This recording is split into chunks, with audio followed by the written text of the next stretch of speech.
The Syracuse Board of Zoning Appeals meeting of April 25th, 2024 is now in session.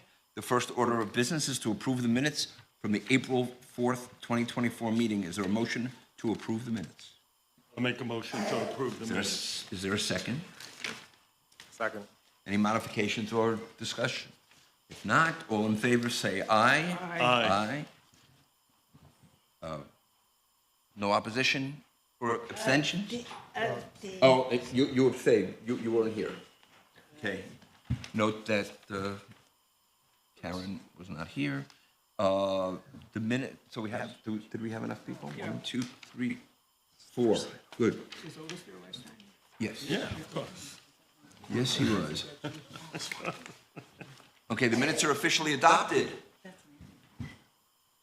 The board will now conduct the public hearings on today's agenda. The way we work it here is that first, the applicant or the applicant's representative will state the reasons for the requested variance and present any material or documentation which is to be considered regarding the proposal. Next, persons wishing to speak in favor of the proposal will be given the opportunity to address the board. Then persons who wish to speak in opposition will be allowed to address the board. Finally, the applicant or a representative will be given the option to make any closing arguments or comments to the board. Following the public hearings this afternoon, the board may make a decision on each application heard. The board may also decide to hold this decision until the next public hearing. If the hearing is closed, no additional information will be allowed into the record except for information that the board may request. That information will be available for public review at the zoning office at 1 Park Place, 300 State Street, South State Street. Staff will now introduce the first application.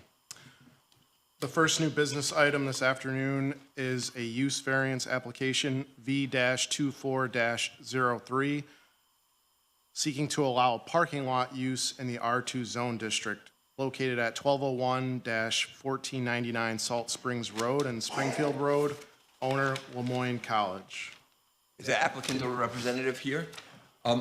Anyone that gets up to the microphone, please state your name and address. Thank you. 19 Salt Springs Road. Thank you. Now, you're welcome to make a statement. Take it away. Okay, so this is the map of our campus. And we have recently conducted a neighborhood planning study with the city of Syracuse and the town of DeWitt, which has made several recommendations for us. We've added new sidewalks around the perimeter of our campus. We're looking to upgrade the look of the neighborhood, bus shelters, infrastructure, et cetera. Yeah, speak into the microphone. And I'd have to hold it. I got it. And one of the things we also did is that we removed off-street parking in cooperation with the city, and we added bike lanes around the perimeter of our campus. While that was something that was very good for the neighborhood and something that we certainly were looking forward to doing, nonetheless, it has created a parking crunch for us as we are also growing, which is a nice thing to say for Lemoyne. That hasn't happened in a long time, but we are growing, and we do have this parking crunch. So we were looking at different locations and areas where we can add some parking to alleviate that. Our biggest issues tend to be in the middle of the day. I don't know whether you're all familiar with the college or not, but we have a very large commuter base. A lot of our students are residents in and around the city of Syracuse and Onondaga County. And they park primarily in C lot, which is over here. We have a major crunch in timing between 10 a.m. and about 2 p.m. We are trying to decant this parking lot by reshuffling the people that park here to other adjacent lots, but also by adding some parking over here by Mitchell Hall on this side of campus would allow us to remove about 55 or so parked cars from here to there, which is about approximately the number of parking spaces that were on Salt Springs Road that were eliminated. This area over here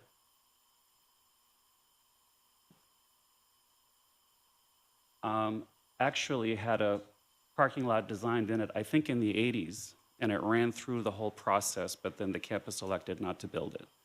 So we went back to that design, which basically extends P lot, which is our chapel parking lot, across the way over here with a single entry from this side, and then coming out to the intersection over here where there's a stop sign for departure. It's fairly well screened from the street.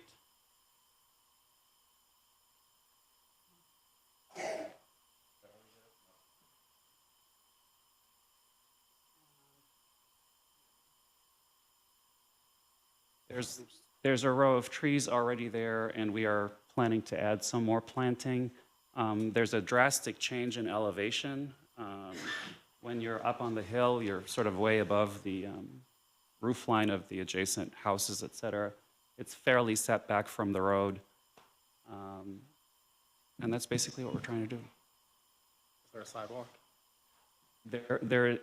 No sidewalk. There is not a sidewalk there. Luckily or not, it makes our campus look interesting. We're on this huge hillside.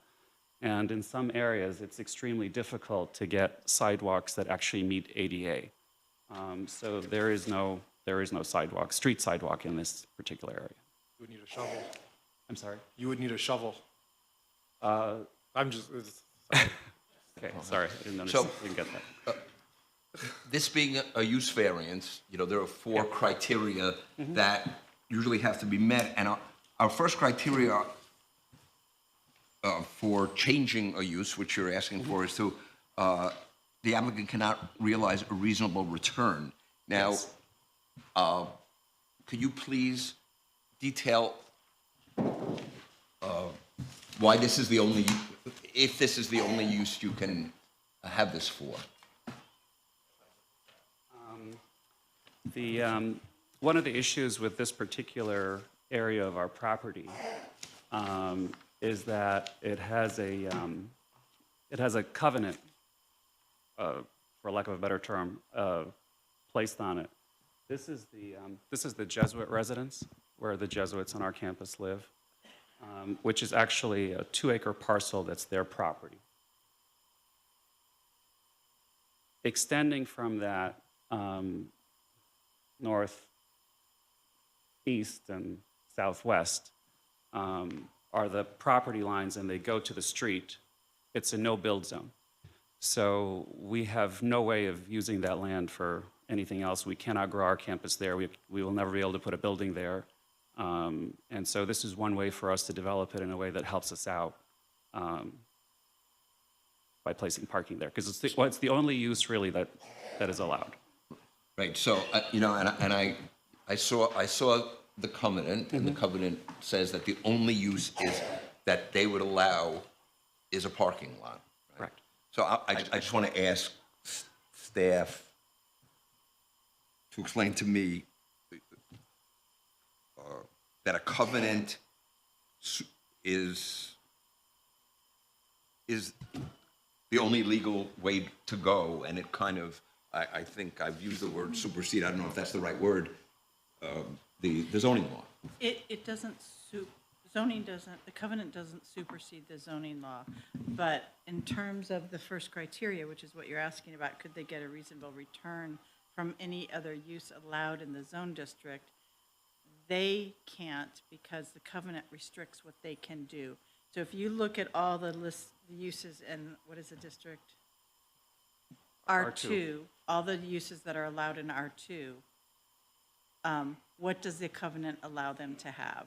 So you have to read them together, and the covenant allows them to have a parking lot, is what it allows them to have. That's the only. Or grass. Right. So among the uses that are allowed, I think what the applicant is saying is they can't get a reasonable return because there is no other use that's allowed Thank you. under the covenant. Our third criteria in a use variance is that the variance, if granted, will not alter the essential character of the neighborhood. Can you speak to that, please? Just on the covenant, is the covenant permanent? Like it Yeah. everlasting? When the land was conveyed, it had a restrictive covenant on it, so I suppose there are circumstances where you can spring a restrictive covenant or go to court to fight 1 year after it's imposed, but basically, they have to abide by it to keep the land because it was a condition of the conveyance of the land. Yeah, most folks don't understand that the Jesuits in Lemoyne are not the same entity. They are their own. They own their own property. They also additionally own another section. They own this entire section, for example, on Thompson Road here, because they never wanted a campus entrance to come through here that might violate their hillside as well. So I did not know that. so yeah, we have a few restrictions from the Jesuits on our campus.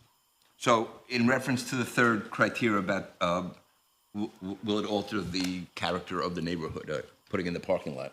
We're trying very hard not to do that with the tree line, by keeping it far from the road, by keeping it back, and also by adding additional planting.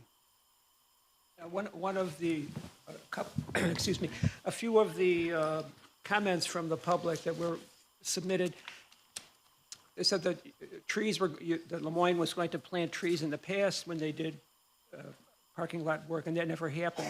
Do you have any answer to that? If it was before my time, I've only been there 8 years, and every time we've said we're going to do something on a building permit, we've done it. I can't comment on that. I don't even know what that's about. And now, if also I understood you today, you're making 2 parking lots smaller, and you took away the street parking? Is that what happened? No, we're not making anything smaller. We took away the street parking to make way for bike lanes to help improve the neighborhood, and to remove parked cars from the streets around the campus, and also to remove the hassle that the neighbors have of this constant parking that's going on in front of their properties, and the inability for the mail to be delivered because people aren't parking correctly, et cetera. And that has created a burden on us. Other questions from the board? When you created the bike lane, was that something you did in conjunction with the city of Syracuse? Or did the city of Syracuse request that you put a bike lane in there? Or was that a motivation of the college? We agreed with the city and the town of DeWitt on an overall master plan, it's no longer up, for the Lemoyne area neighborhood. And part of the improvements is to narrow the roadway, put sidewalks everywhere, improve utilities, street lighting, improve the pedestrian experience, allow for transportation that is sustainable, and that was all part of it. Not all of these things are being executed in lockstep. They're being executed as we get grants, as we get money, as we co-share either with the city or the town of DeWitt for different projects that we do. Like we put in beacon crosswalks here with the city this year. We paid 50% of the cost. We paid for the sidewalks that actually start here at St. Mary's. They're not even on Google Maps yet. And they go from here all the way down to the intersection with Springfield Road. So all this different work that was suggested by the master plan is taking place, but it's taking place over time and as funds are available to do them. But yes, we collectively all agreed to, the future effects. My last question, was the community part of the initial master planning of this? So it was during COVID, unfortunately, is when that hit, and we had 2, I think there were 2 sessions where we sent out, or the city sent out Zoom meeting, public fora type things, because we couldn't bring people together at the time. The report's on the city's website, actually. It's available for everyone to see because it's a public document.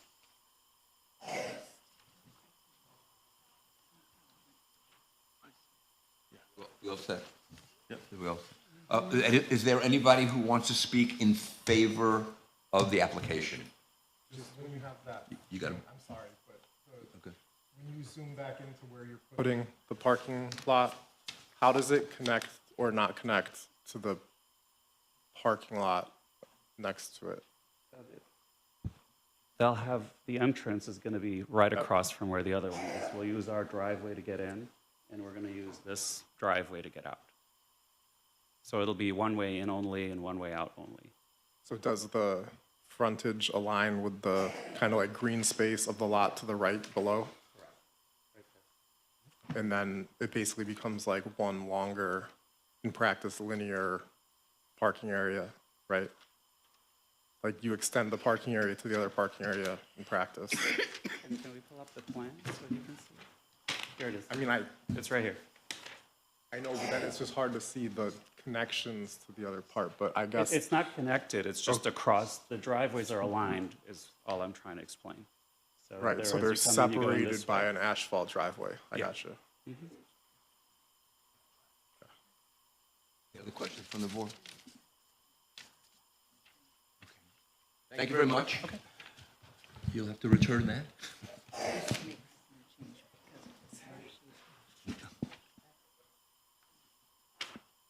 Is there anybody here who wants to speak in favor of the proposal? Is there anyone here who wants to speak in opposition to the proposal? Please.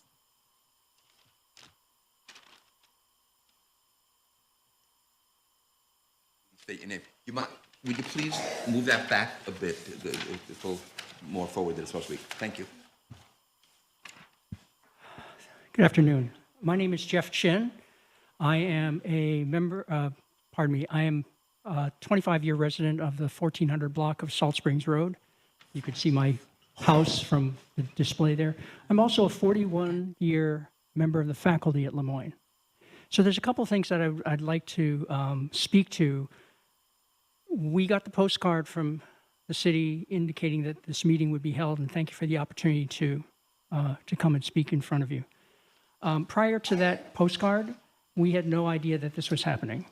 Now, I've been a member of the faculty at 41 years, and this is part of a master plan that was never introduced to the Lemoyne community. To my knowledge, it has never been presented to the neighbors. I don't remember ever getting notices of a meeting, so the master plan is entirely new to me. And as you can understand, we're somewhat upset by the fact that it has come at the last minute. Because of the amount of time that I've spent on Salt Springs Road and working for Lemoyne, I've come to doubt the promises that the college makes. So there's a parking lot, as you could see, across the street, or from a little bit across the street from my house, that serves the chapel. And at that time, the facilities manager promised that there would be a berm built to block visibility of the cars and the headlights from the cars from coming into our dining rooms and living rooms. We were also promised shrubbery, and what we have is 3-foot bushes that drop their leaves in the wintertime. So again, during the wintertime, they're useless.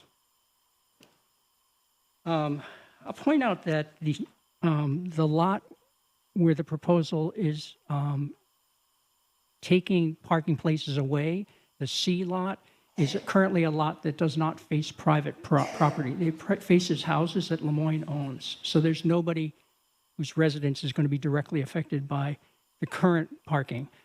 Where they're planning to move parking spaces, which is across the street from our houses, is obviously going to be right in front of private residences. About the bike lanes and the parking on Salt Springs Road, we initiated a process with Nader Maroon when he was a member of the council to eliminate parking on Salt Springs Road. We managed to do that. We did the process as he had requested. He asked me to do a survey of the street. I did that. I presented that to him. We got signs put up, no parking on the street. Through a series of events that are somewhat secret to me, those signs changed, and that's what the proposal is speaking about in terms of removing parking spaces, because at the time when the bike lanes were put in, it was odd-even parking. But prior to that, we had signs that said no stopping. So I'd like to take credit. I think we would like to take credit for having removed parking prior to the current initiative.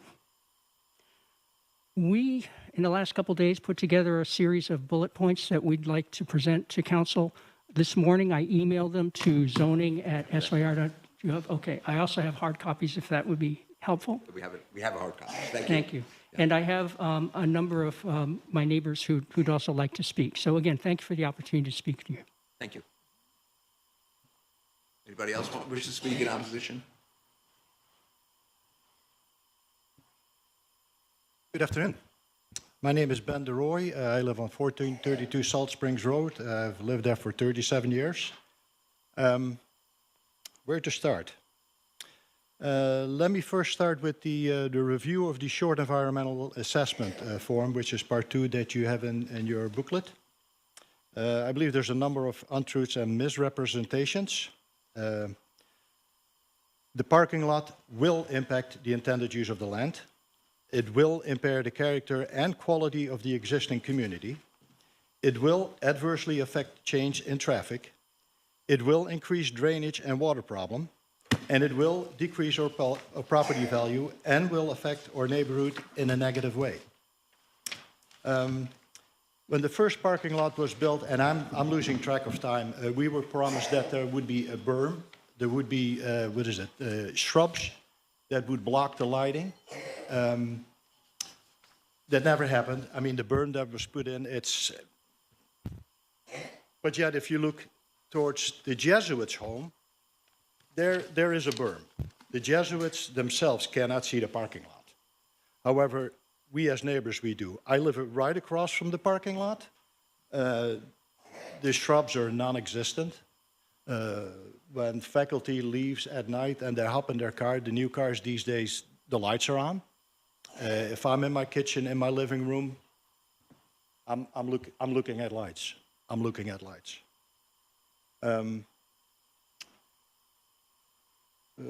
I believe the criteria, the 4 criteria that were set forth, I do not believe are met, and I think some of them I just pointed out in the environmental assessment form. The Jesuits' covenant states no building in front of the residential area, which also includes no parking lots. I also take the issue with the on-street parking. About 8 years ago, students started to park back and forth. We petitioned the city to put up parking signs. Parking signs were put up, and mysteriously they changed that from no parking to that parking was allowed. And the neighbors on the 1400 block, I kid you not, for 8 years, and it started with Nader Maroon, have been fighting to get it changed. We contacted Lemoyne, we contacted Lemoyne facility, and I believe that was before your time. We contacted Lemoyne security. Lemoyne's response was, it's a public street, we have no jurisdiction over that. I was elated last September when the city came by and put up no parking signs. And the guy that was putting up the signs, I was about to kiss his feet, and I asked him, I go, what happened? And he goes, the city is expanding the bike lanes. I go, so the city is putting them in? The city was the only one that, to his knowledge, had made the request on that. So I do take offense to the statement that Lemoyne and the city worked on that, because the neighbors have been working on it for years. And we were not really getting anywhere with it. And it was frustrating. During the winter, with the snowplows, we could not back out of the car. We could not back out of the driveway because the streets were blocked. I work for your local utility. I'm an engineer. The city engineer actually looked at it. That part of the Lemoyne, it's in a bend. It's also on top of a hill. A study was done, and apparently there was no issue with parking on the street, which I still find hard to believe. We would get no mail. There apparently is no law that says you can block your neighbor's mailbox. So if you have a beef with your neighbor, park in front of his mailbox, because he will not get his mail. There's nothing that can be done about that. Packages, I talked to UPS, FedEx, they were all frustrated. So the good thing is the parking issue has been alleviated, but now apparently it's resulting in another issue for Lemoyne. And could you address specifically why this new parking lot? Okay, I can do that. I can do that. The first as it relates to the character of the neighborhood. The first parking lot that was put in added 51 more spots, which has increased traffic during the day. When the townhouses were put in, before the parking lot was put in, 120 spots were added. And it's at a not secure, because it's on top of the hill where the road comes up, there's no stop sign. there's at least a couple of accidents every year. So there's 120 parking lots that are out there, which has increased the traffic. Stop signs apparently have become optional because nobody stops at the stop signs anymore. You know? I've seen that too. Yeah, yeah. So adding an additional parking lot is only going to increase the traffic, and it's going to adversely affect living in the neighborhood. It's not going to improve it. And then I need to side with my neighbor Jeff as well, that Lemoyne has not reached out. We've had a couple of events at the library that they were going to do some beautification, et cetera, but the parking lot was never mentioned. And I'm very disappointed that as a good neighbor, Lemoyne did not reach out to say, hey, this is what we're planning on doing. If they were to put, if we were to approve this and they went ahead with the parking lot, what could they do to make it better while having the parking lot there? For me, there's nothing. I mean, the parking lot that was put in, they were going to put the berm in, they were going to put shrubs in, that hasn't happened. Right, but if they did, It's still, you got to deal with the traffic. Students and cars are just not a good thing. And despite, as a matter of fact, the townhouse, where the townhouse is at the tough intersection, I've noticed students are doing burnouts. That's new to the area, you know. So I would have to give it a thumbs down. And I believe I've addressed everything that I needed to address. thank you very much. Appreciate it. Thank you. Anybody else wish to speak in opposition?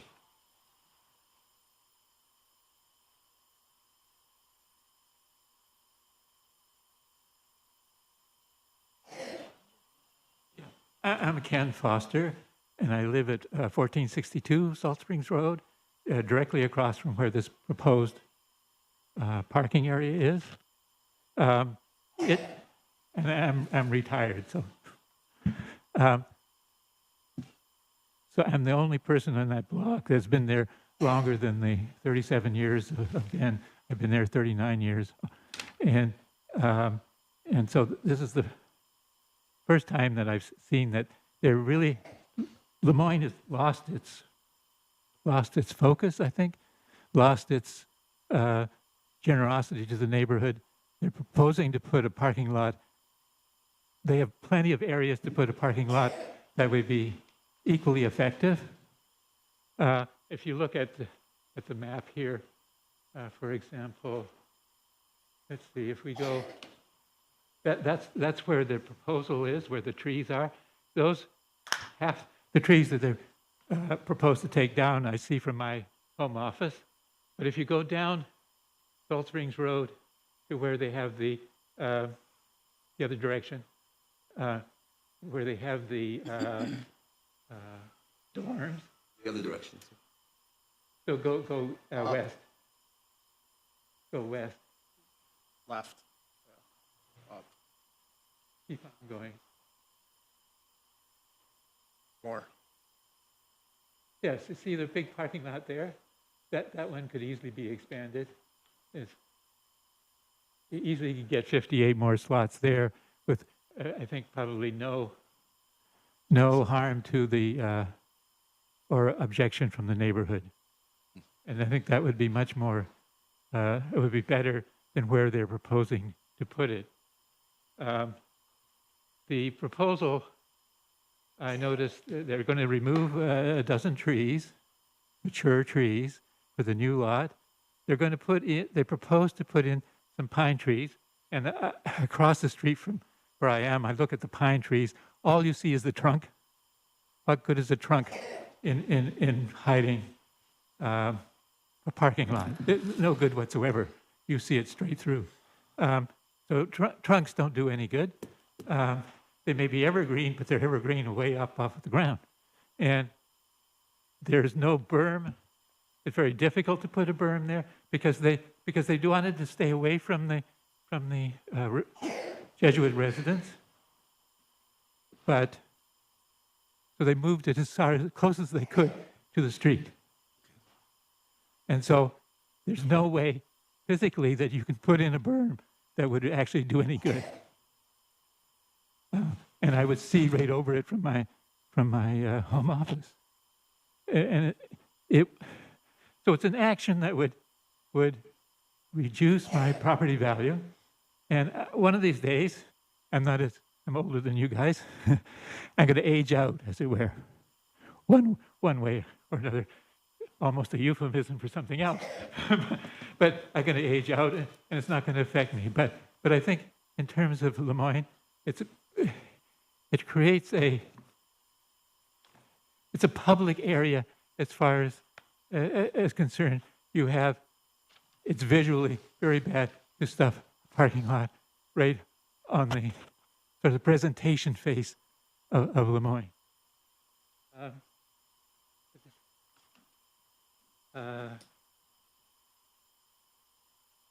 And I think they ask, well, will it have a negative effect on the environment? Well, it'll have a hugely negative effect on the environment. So one of the places where you don't want to be living is next to a parking lot. Why? Because of the nitrogen dioxide, PM 2.5, eventually solar with ozone, gasoline, whatever. It's all negative. And it's negative in terms of, it's negative in terms of perception and negative in terms of the property value. So it is, and they don't have to do it. They don't have to put the parking there.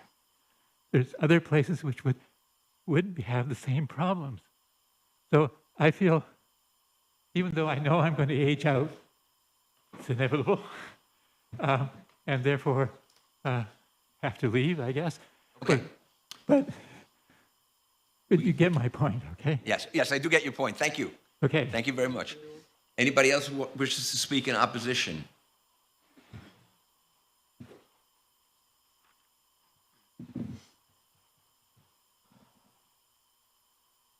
Hello. My name is Barbara Dennis. I live at 1458 South Springs Road, and I agree with everything my neighbor has said. So I don't need to rehash it, but I have asthma, so I don't know what it would do having a parking lot there. But when I look out my window, I see grass and trees. I don't want to look out my window to see a parking lot. That's basically it. You know, with everything my neighbors have said, I just want to go on record as saying I oppose them moving the parking lot in that area. Thank you very much. Thank you. Thank you. Anybody else wish to speak in opposition? Hearing none, I will give the applicant an opportunity to respond, add to their statement, rebut, whatever you'd like to do.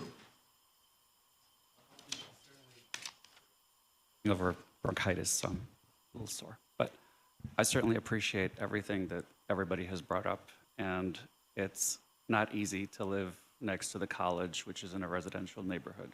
As we're all aware, there are growing pains, there are development pains, there are projects, there are students, there's all kinds of behaviors and other things, et cetera. That said, the college continues to grow, and we are trying to do our best to accommodate it and continue to be a good neighbor to everyone in the neighborhood. We may not be perfect, but we certainly try and will continue to try. As I said before, I can't speak to what happened in the past, but when we say we're going to do something today, we do it. And we did remove the parking on Salt Springs Road, really in conjunction with the city, after hearing all of the, sorry, my voice is crackling. After hearing all of the complaints and the issues that the neighbors have had over the years. The college is amenable to doing a traffic study to address the traffic issue. We are amenable to building a real berm that would hide the headlights to minimize the view of the parking lot, et cetera, so it's not visible from Salt Springs Road if these things would be considered beneficial. You said did you say you were going to do that, or you're amenable? I'm saying we are amenable to doing that if these are things that would help the project advance. So. Okay. When you look at the area around Lemoyne, there seems to be a lot of surface area covered by parking. So at what point does Lemoyne have to consider that the growth pushes you into some kind of parking garage investment instead of just monopolizing more of the green space, which seemingly requires a smaller shovel? Sure. Eventually, I mean, we're going to get there. We're not quite there yet. You know, needing space for an additional 50 cars, does it push you to the level of building a parking garage yet? And, you know, parking spaces are expensive. We were sort of shocked at the expense that came in with this parking lot. So It seems there's like- a cost factor that kicks into that as well. I think what the neighbors are saying is that parking is expensive, and the cost can either be paid by Lemoyne or by them. Yeah. So that, to me, like, the question of the applicant must prove the essential character of the neighborhood will not be altered. And it does sound like parking has a cost, and in this case, it pushes it onto the immediately adjacent neighbors, in one perspective. Okay, so, you good? Yeah, okay. Thank you. So, unless you have anything else to say, Good. help yourself. So, before we entertain a motion, again, we've been looking at the criteria. We've established, I'll just say, the applicant cannot realize a reasonable return. They only have one choice with that, and that's to establish a parking lot. Hardship related to the property in question is unique and does not apply to a substantial portion of the district or the neighborhood. Kind of skipped over that because I think, you know, it certainly is. Just for the record, we have 4 criteria, and they all have to be met for a use variance. So that, you know, that's why I'm just going over this quickly. As Tim pointed out, you know, there are questions. We've heard both sides as far as does this alter the essential character of the neighborhood? And again, we don't have to deal with the hardship being self-created. You know, it's been there with this covenant for a long time.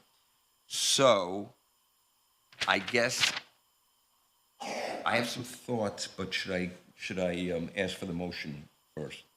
No, I think, I'd like to interject something here, if I may, Mr. Chairman. I think a couple of questions were brought up about the part 2 of the EAF. Yeah, In particular, is that what you were thinking of, Mr. Chairman? Well, In particular, that came in, sure. items 3 and 5, which is related to the variance criteria. Will it change the character or quality of the existing community? And 5, will there be an increase in traffic? And in all fairness, I think that if the board believes those should be marked as yes, then you can direct staff to do that. And then it's up to Lemoyne to offer mitigative measures, which I think they've already addressed, to address those. They could do a traffic impact study. You can, if you were going to vote to approve this, you could require a traffic impact study if you were going to vote to approve this, or you could hold this over till the traffic impact study's finished. You could also require them to submit plans for the berm to see, you know, and have the sightline demonstration that it's not going to cause headlights in. But that's, What page in this are you talking about, Here. changing the check number? 44. yeah, it's page 17 of 132. 44. So it's a short form EAF, and the staff filled this out, and they So, indicated. I mean, I would definitely say that 3 should be moderate to large impact may occur. But So let me explain to you how this works. So just because, so from a seeker perspective, just because there's a moderate to large impact doesn't mean that a project doesn't go forward necessarily, or even that it needs an EIS. The next step is what kind of mitigative measures could be put in place to mitigate those impacts. And so even if you direct us to change those to a moderate to large, you can then ask Lemoyne, I'd like you to do these things for us to be able to move forward on the seeker portion of this. What you just said is along my lines of thinking, and one of the complaints was that they're not communicating with their neighbors. And along those lines, maybe they need to speak to the neighbors to see, or do we just go for the traffic study and the berm plan and all that? I think that's what Otis and I were talking about earlier. He was asking that exact question about meeting with the community. And I think that the use variance is a strange animal because it's more of a formulaic thing. Whereas if we were before the Planning Commission and they were assessing neighborhood impact, we would have wanted to see the applicant go have charrettes or meetings with the neighborhood. But this is kind of a different animal. That's not to say they can't, they could have done that. They didn't in this circumstance, according to the public who have responded. So you could also direct them to do that. I mean, to try to mitigate that. But sometimes, you're never going to have an agreement. So Lemoyne can come forward and say, we will do a berm, we will come back and we'll show you what it's going to look like, and we'll prove that it's not going to shine lights in people's houses. We will do a traffic study, and we will really assess what's happening on Salt Springs Road. That may not satisfy the neighborhood. That's for the board to decide then if you want to move forward with a yes or no vote. So that's the posture we're at. You Can can, we ask for the traffic study and You the can- lighting and all that, based, and put the case on hold? if you're modifying the seeker part 2 to say moderate to large impact as to 3 and 5, then you're able to ask them to take certain measures to address those matters to try to resolve it. Without a So you would for- a hold for or it against? forward, yeah. Yeah. Or you can vote today. You can, Okay. yeah, So- that's up to you, Mr. Chairman, and the board's desire, how you want to handle this. Well,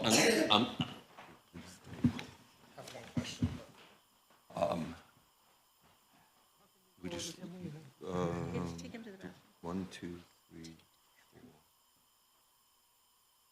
think we'll get him back. He's coming back. I think his son has to. Okay, is there a, I'm going to ask for a motion. I have one question. I'm sorry. And I'm sure this is like, oh, you're supposed to sit in the 4 pillars of BZA membership, but can't undo all my thinking. So, the context, because you talk about growth, and I know Lemoyne has challenges of a college that's trying to grow to survive, right? We see other colleges go out of business. You're a private college in a state that gives free tuition to state colleges, so you need and you've just gone Division I. So there's clearly, you're trying to grow, but then you're saying, We're doing our best. but then you're saying your incremental growth is forcing you to make moderate, marginal changes like turning grass to parking lot instead of maybe the larger, what is the plan?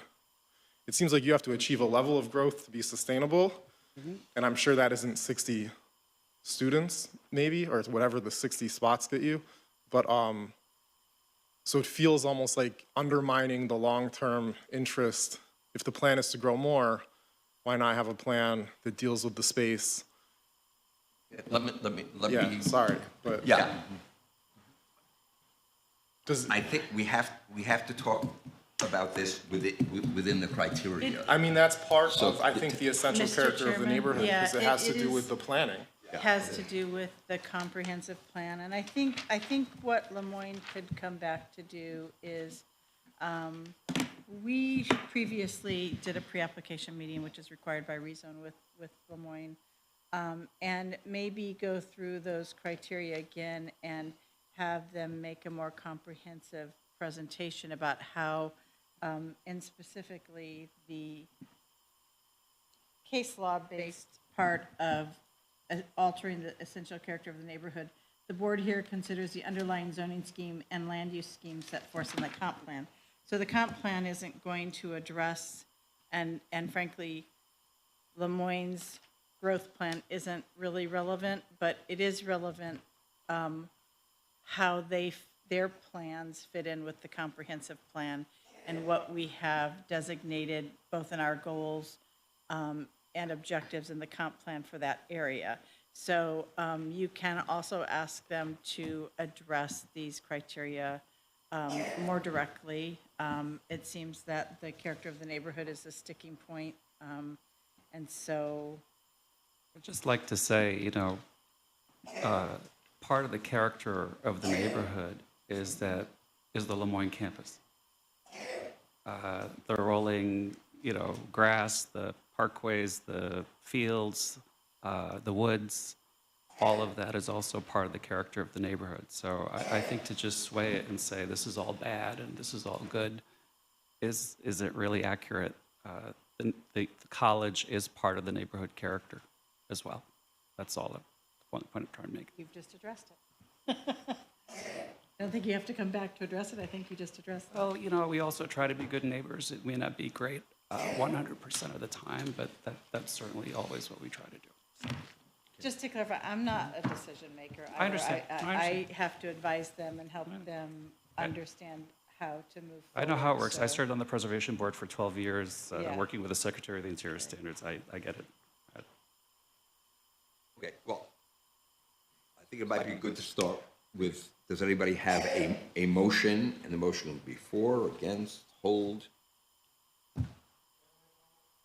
No. No, public comments.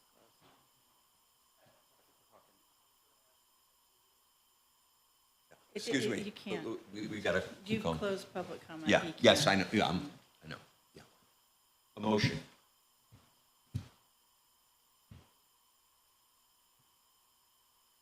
Yeah. I'll make one. I don't know if you want me to, if you're gonna like it. I mean, I make a motion to say no. Deny? To To deny. deny. I'll second deny. Okay. I'm gonna ask you again to go through the criteria for the record. Here they are. Thank you. Here. I understand the reasonable, I had it open. Give this to Tim. I kind of like the shorter Pass this bullet down to Tim, version. Is that? There, Tim. Applicant cannot realize a reasonable return.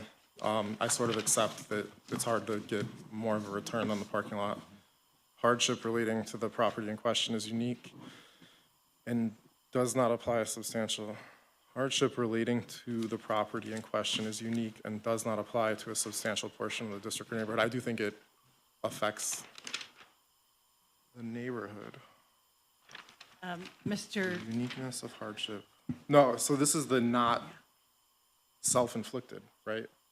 Two Are you is- on number 2, Yeah. Mr. Rudd? Yeah, I'm so used to So- reading the shorter version of it. Yeah, but- so what that one is saying is that are other properties in the immediate vicinity situated in the same way as Lemoyne, or are they unique? So, for example, an example would be if there was just, we were talking about a single-family home, and their lot was very steep in the back, but nobody else was, kind of like my yard, then that would be unique, because we're talking about the individual property. So in that neighborhood, is Lemoyne more like the rest of the properties in the neighborhood, or are they a more unique circumstance? Yeah, I mean, I think they're more unique, but my issue is with the third criteria, which is that if granted it will not alter the essential character of the neighborhood. I think it does alter the essential character of the neighborhood for essentially the entire class of properties disagree with immediately that. across the street from it. You can't talk again, so you could sit if you like. Has the hardship been self-created? I guess not. It's been created by the Jesuits who gave them the property. We had a second? I second Yeah, it. and you have anything to add to that? Yeah, well, even though they have the covenant for so they're stuck with what they can use the land for, I'm gonna say that it will be a big change to the neighborhood by taking away the grass area and the trees and making it the parking lot. Historically, they failed in developing their berm for the other parking lots, so we kind of can question, gee, would they do it or not do it? You can talk is cheap, you know? So it's all I will say with this. And I think it fails on the change, the character of the neighborhood criteria. And I'll add why I will support the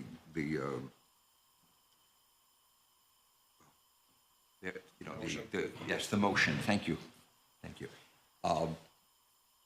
I understand that Lemoyne is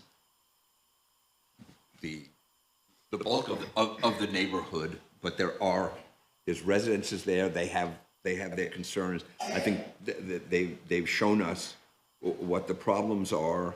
I don't know if they can be relieved, but at this point, there really hasn't been much presented as such. So, anybody else? Anybody have anything to say? If not, I'll call the question. And also, not to compare apples with apples, the Cazenovia College, they have a beautiful campus and all, and they went out of business. So you can't say Lemoyne is going to be here forever. Well, I guess so. Okay, so the motion to deny, all in favor of the motion to deny, do we have to do seeker? Yes, we do. Okay, so even to deny, we have to do seeker. You have to So- demonstrate that you've given it a look under seeker, yes. So, Failed on page 44. Page 44? Oh, I'm back here, yes. yeah. All the papers. Let's make the seeker, so I'll ask you a couple questions. Oh, okay, go ahead. Thanks. Has everybody reviewed the Part 1 EAF that's in your packet? Yes. Okay, and have you all reviewed the Part 2 in your packet? And do you agree with the answers that were given on the Part 2? No. Okay, and we discussed that you would modify items 3 and 5 of the Part 2 to be a moderate to large impact. Yes. Okay. So at this point, you need to make a determination whether it would be a negative dec or a positive declaration under seeker. Because of the changes, does it become a positive? I would say it became a positive. You can, Does it have to be considered again because it's being denied?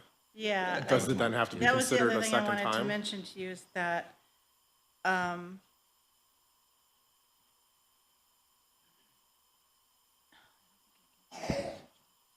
Well, one thing to consider is just because an item number is checked off as moderate to large impact, it doesn't necessarily mean that it's going to equate to a positive declaration overall. I know, but that's what we have to decide one or the other, right? Right. That's what I So I was guess I would err on the side of saying positive declaration, and then if proof came back in a different way, we could change that declaration, or once you do it, it's permanent? once if the motion carries, okay, it's kind of complicated. If the motion carries, they can't come back for a year to make another presentation. That's why I was suggesting earlier that you might want to consider holding this over to give Lemoyne a chance to respond and put their money where their mouth is about the berm. Because once you do the no vote, even if you do a pause deck, the motion is for a no vote, so the seeker's not gonna go any further, right? Because you're not approving the project. So you have to decide, again, you've made a motion, someone seconded it, you've deliberated on it. Just understand that, So could you, in theory, have a negative declaration on seeker while still having an adverse impact on the character of the neighborhood? yeah, because what seeker's about is the level of the impact, so small to moderate and moderate to large. No impact, small impact, moderate to large impact. And seeker doesn't say just because it's a moderate to large impact that there has to be an EIS and you have to pause deck it. What it says is that you have to give it a hard look. So sometimes maybe that hard look would be, okay, Lemoyne, come back and show us a traffic study and show us what kind of berm you're going to put in and how you're going to plant it, and then we can, then we take a vote. You don't have to do the seeker until you're ready to vote. So if you're ready to vote on a motion, then we have to do the seeker. You can't take action. But if you're just going to act to adjourn it to another day, then we don't do seeker till that time because we're just asking them to come back, okay? So, again, you have a motion on the table that the chairman hasn't called the question, but all I want to caution you is that it's quite significant to have the no vote, and I'm not suggesting to you not to vote or what to do with that, but that they can't try to make it right for another full year if the board goes that way. So that's totally up to you how you want to handle it. You have a motion and a second on the table. I'm going to leave it to you to Keep my motion. yeah. I don't, the seeker is a different matter. I guess, But It's fine, so I'm going to call the question, on seeker, okay, on seeker, again, if we... it would be a pause deck. Okay, which means they have to do an environmental impact statement? But But if we turn it down, they don't have to do Right, anything? right. Okay. all right, positive declaration on You need to make a motion, make someone a needs to m- make a motion. I make a motion for a positive declaration on seeker Okay. based on the changes for 3 and 5. Second. All those in favor of the motion for a positive declaration, say aye. Aye. Aye, good, okay. So then I'm going to call the question on the variance.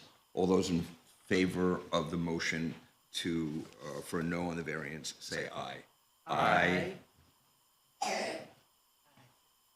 Any nays?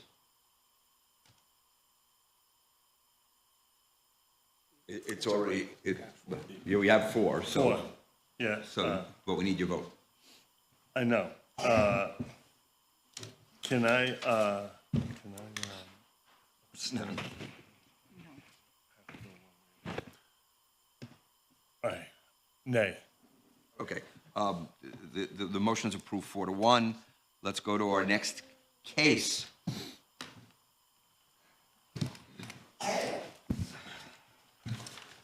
Just making a note that a number of applications have been withdrawn for the meeting this afternoon, which brings us to new business item 5 on the agenda. This is also, this is an area variance V-24-07 to allow a multi-unit residential apartment to exceed the maximum impervious structural coverage and the maximum density requirements, located at 301 Cortland Ave. Okay, I want to interrupt you. Please, if you need to talk, which is fine, but please go outside. Sorry. Oh, and downstairs, okay. That's fine. Or we can close it, we can close it. Or, I apologize for interrupting. We're good. This is just located in the R5 zone district.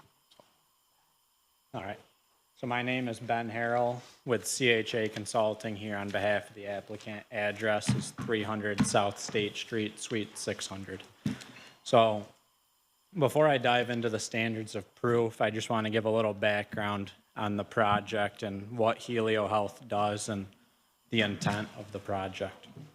So as you can see, we're at the corner of Alexander Ave and Cortland Ave, which on this block has actually been renamed the Bishop Robert W. Jones Way in honor of the late pastor who founded the church that is located right here.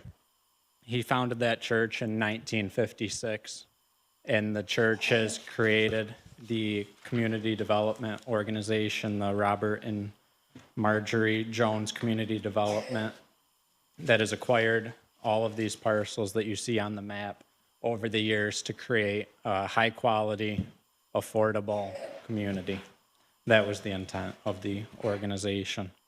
So the project as a whole will have 2 buildings, because the lots are not contiguous to each other, so it's two separate projects, although it's going to be built, owned, and maintained by Helio Health as a single project. We had to apply as two separate since the lots are separated. In total, there will be 67 supportive units between the two buildings, and those will serve the 90% AMI, which a lot of people get a bad stigma when they hear affordable housing, but the 60% AMI is salary ranges from $40,000 to $55,000. So a lot of their other units that they have are staff or residents or nurses, bus drivers, community maintenance workers. They're core members of the community who make that threshold. So I'll go into the standards of proof now. So for the first one, will granting the variance produce an undesirable change in the character of the neighborhood or detriment to the properties? So the proposed variances will not have an undesirable change in the neighborhood. The proposed additional dwelling units will not negatively impact the site and will provide much needed affordable units to the south side of the city. The overall density for both projects, I know we're only considering one lot, but if you look at it as an entire project, we're only 4 units greater than what would be allowed if you considered it as a single project.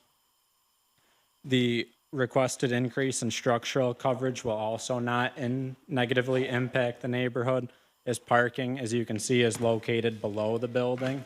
So when parking's below the building, it has to count towards the structural coverage. Overall, you're allowed 40% parking coverage and 40% structural coverage. Since our parking is below the building, we are at 59% structural coverage, where if you had broken it out, if it was two separate, a parking lot and a building, we would be well below the cumulative total impervious that would be allowed for the lot. Could the benefit sought by the applicant be achieved by some method feasible to the applicant to pursue other than an area variance? So the requested relief to allow the proposed density and structural coverage cannot be achieved by other means without significant impacts to the financial viability of the project. With the revision of the FEMA floodplain maps in 2016, the project is required to elevate the first floor of the building 2 feet higher than the floodplain elevation. That puts the minimum finished floor 6 feet above the existing grade on the site, which is why we have placed the parking. No problem.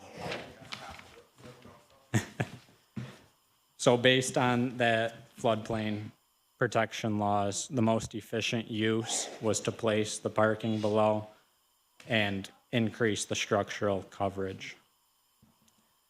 Elevating the building also has significant cost increases, which necessitates the increased density, because without that, it would not be economically viable to build. And obviously, you can't build a building that you're going to lose money on. Although the structural coverage is greater than the code allows, it is well below the total impervious coverage that would be allowed if you had a building and a separate parking lot. The requested variances cannot be achieved without significantly compromising the economic viability. Number 3, is the requested variance substantial? If not, explain why. So the requested variance is not substantial.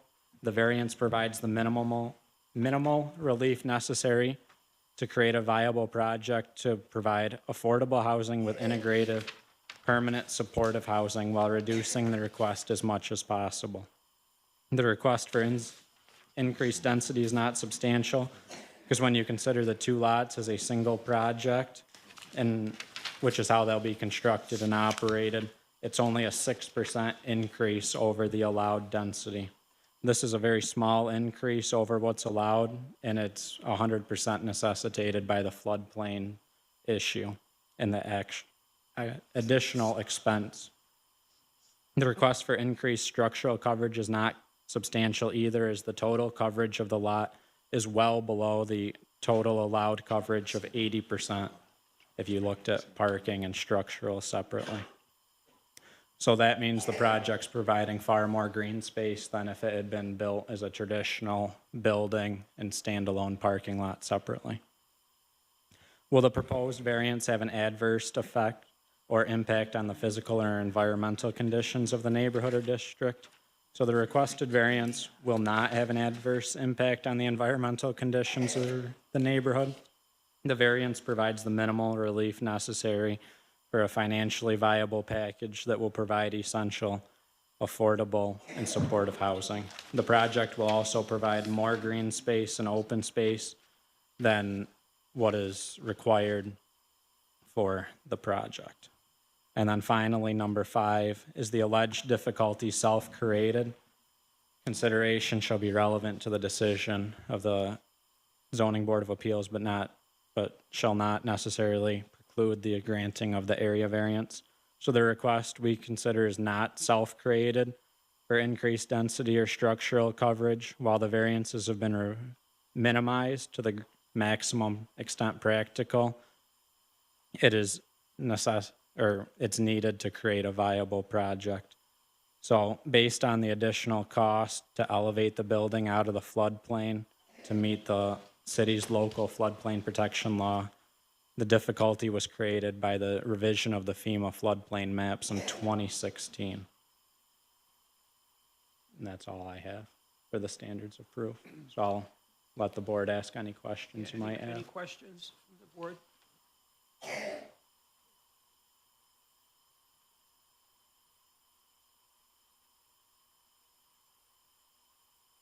Do you have any questions for him?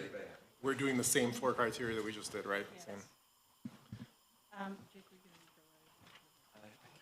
Start to ask for the Yes. comments from the audience. Okay,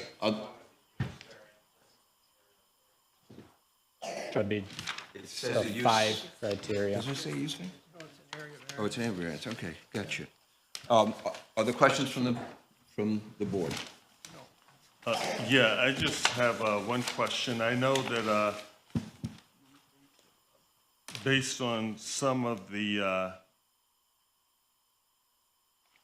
letters in opposition, I think, once again, we're going to be looking at the effect on the character of the neighborhood, because some stated it was supposed to be a mixed income development, and I guess some of the issues are that it's going to be primarily low income without unrestricted market rate units. Is that the case? So it will be 100% affordable units. I think that letter kind of misconstrues things. It calls it poverty. The poverty threshold is 15 to 30,000. The people who will be renting these make between 40 and 55,000. So while it says that it's increasing poverty, I wouldn't consider, or $40 to $55,000 at 60% AMI is not in the poverty threshold. Okay. Excuse me. We'll ask for comments. Okay. You have another question? No, I saw your hand waving. No, that's primarily my question. Is it, okay. Is there anybody who wishes to speak in favor of the application? Is this the only You time? want to speak in favor of the application? Is this the only time to ask the presenter if there's concern about one of the criteria before people go, or should we have people go first and then Yeah, the people ask? should go first, right? People go first and then we ask? Oh, you could ask the applicant questions now, sure. Okay, so. Sorry. I think I just spent half the last year on a housing working group where these external consultants spent a great deal of time talking about the damage and consequences of concentrated poverty. And one of the things they say is not to put dense, low-income housing in already low-income neighborhoods. And I guess, because a lot of this is like adverse effect, right? So layering more and more poverty into a neighborhood to make it more densely poor, how do you consider not having an adverse effect on the people who are already there? So, Or how would you yeah. how would you feel you're not having? So the poverty threshold is $15,000 to $30,000. The people living here would be making $40,000 to $55,000. So I think there's a misconception here that we're bringing poverty in where it's not necessarily poverty, people living in poverty who would be moving here, if that makes sense. And People, are you saying the people in the housing could earn up to, or are you saying the people in the housing will earn at least? I'll have. Because I Mike think you're come doing a thing here where you're saying one thing but meaning something else.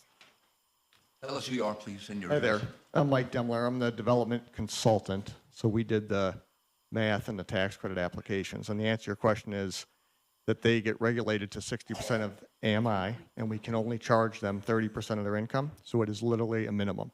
We will have residents making between $40,000 and $55,000 a year apply in a lottery system to achieve housing at the project. So if I earn $15,000 a year, you tell me, sorry, this is not for you. Right, we couldn't charge you what the regulated rent is because we're capped at 30% of your income. This project is specifically not a housing authority type project. It's specifically for the working, moderate income working families. And in Syracuse, if you take a percentage of the population that would qualify in that income range between $40,000 and $55,000 and compare it to the number of regulated units that exist in the city of Syracuse, less than 10% of the residents that would meet that income criteria have regulated housing available to them. That's one of the criteria we had to achieve to get a tax credit award in the first instance. So it's greatly needed housing for people that make between that range.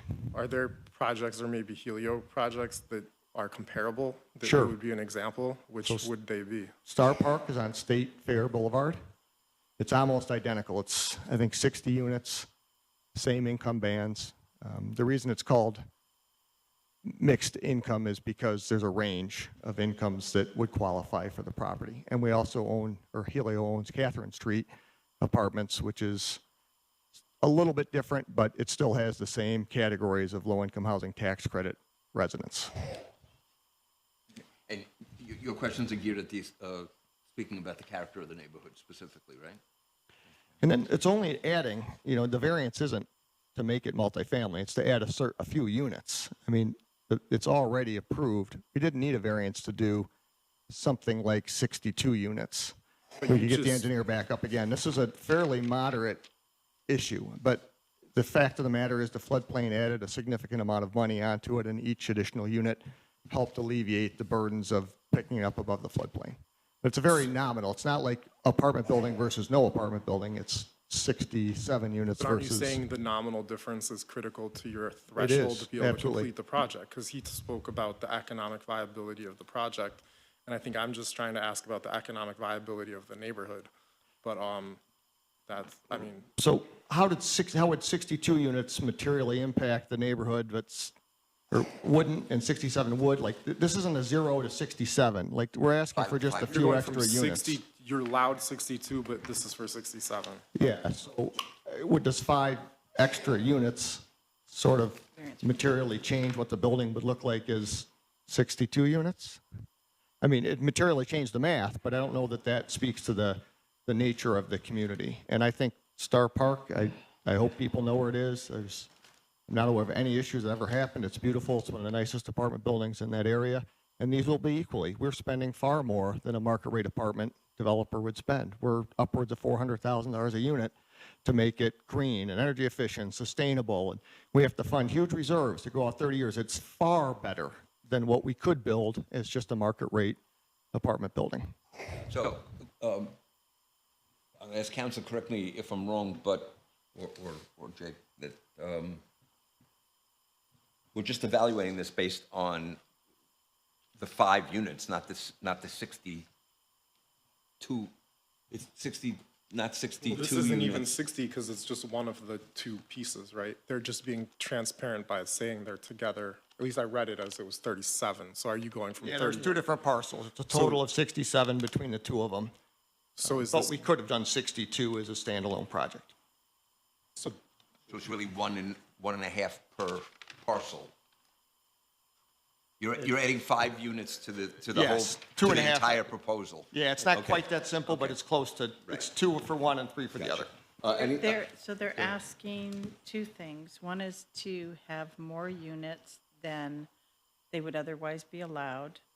And the second thing they're asking you is to have more impervious coverage than would otherwise be allowed.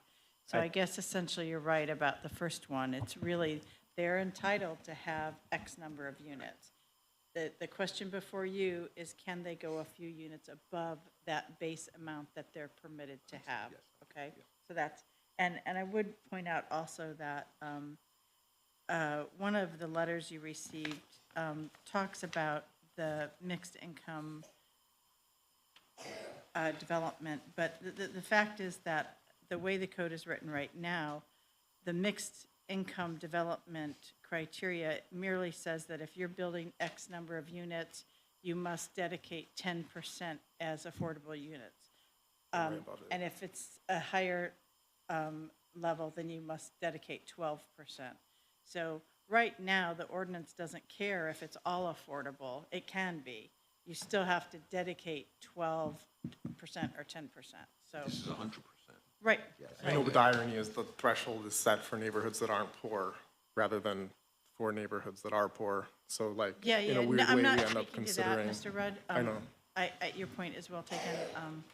I was just trying to correct That's the fair. implication in the letter that this is in violation of the affordable, mixed income provision of the code, which it is not, but there are other issues that you may find with it. Thank you. Any other questions from the board? Thank you. Okay, I'll ask again, is there anybody who wants to speak in favor of the proposal?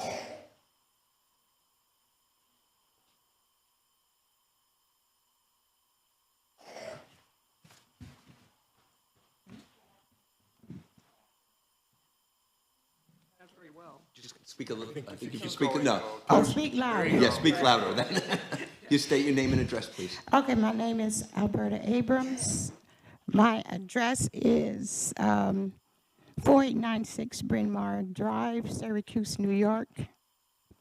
I am one of the pastors at Apostolic Church, 347 Cortland Ave. I've been a pastor there, assistant pastor, for about 20 years. So I've been a part of the community at least that long, but of the apostolic of the area. But I'm here on behalf of to speak kind of personally and formally one or the both. I've visited, and I know they just explained the Helio area on State Fair. And we were told that the sites that would go there would be the same or similar, and it was quite elegant, and that it would also be a advantage of the cosmetic as of the area as well, but also the lot at 347. I mean that lot that goes from the church down, that goes north, I believe. It's been vacant for a long time, and we, as a board, have been deciding what to do. And it was many different things, like a playground or greenery or a park. But when the idea of a building for citizens, affordable buildings for the people, was such an awesome idea, that when the board decided to vote that let's go forward with it, it felt an honorable thing. Also, there's a project across There are homes on the other side in the community that are owned.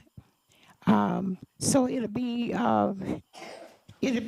will be coming together as one unit to make it possible for those who lived in less areas, less income areas would live. So the heightened part of it was also that the children in the neighborhood, a part of that building will have something like a little basketball court. It would have a little park to sit, so it enhanced the neighborhood where it would not only be affordable housing, it'll be an area for kids to come and play, to sit, for families to sit like a little park. That's more safe. I use the word more safe than it seems to be now. So I stand here in reference to that I believe that it would be more positive, an increase in the community than that I have known in the 20 years that I have been a part of that community as far as the church. So your main message is that this will enhance the character of It would the enhance neighborhood. It will the improve the character. neighborhood. It would Okay. improve it tremendously on my behalf. Thank you very much. Anybody else here to speak in favor of the application? Is anybody here to speak against the application? Hi, my name is Bernard Bullock. I live at 317 Cortland Ave. I'm a Syracuse firefighter as well. I've been at 317 for 20 years.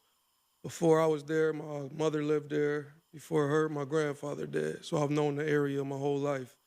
Not too long ago, we had Catholic Charities on Tallman around the corner. Our neighborhood has been pretty quiet for the most part. No real issues. But when Catholic Charities was there, our cars would constantly get broken in and your valuables would be taken. I'm pretty confident if y'all put that unit there, we're going to experience those problems all over again. I'll just ask you, why do you think so? If you're offering people good, I know nice they're housing. saying 30,000 is the threshold for poverty, but $40,000 with inflation, those people still struggling. They still going to be going and doing what they can to cut corners. And believe it or not, most of the people in our area, they're good civilians. They pay their taxes, they go to work, no issues. Putting that building there, me and my neighbor will basically be surrounded by projects. We decent civilians, you know, you want to encourage the right type of people to live in the city. This right here will be like basically flushing us out of the city. Thank you. Yep. Anybody else want to speak? How you doing? My name is Khalil Johnson, and I live at 319 Cortland Ave. I lived there for over 20 years, and basically how I feel is that those two properties, flooding that street with 60 families would be absurd. That whole neighborhood is basically single-family houses or two-family houses, probably single city dwellings connected, nothing that's an actual building filled with 30 different families. Even on Salina Street and State Street, they're putting up two-family houses and single-family houses in big lots. They're not putting a big building up there, and that's a way bigger street, a way busier street than our little quiet street. I don't agree with putting two major buildings on opposite sides of these two dwellings. If you want to increase the neighborhood or make the neighborhood better, I do suggest that we do two-family dwellings or single-family dwellings. That's how I feel. Thank you very much. Thank you. And, anybody else wish to speak against the application?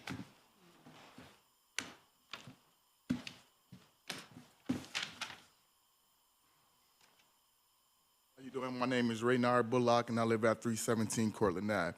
And as I'm saying, it's unaffordable. Most of the housing these days be single-family mothers, fathers, whatever, having younger children. So most of the criminals is not going to be for the mother who at work. It's going to be for the younger children that's not being around the parent that's breaking into all the cars that's going to be into our community.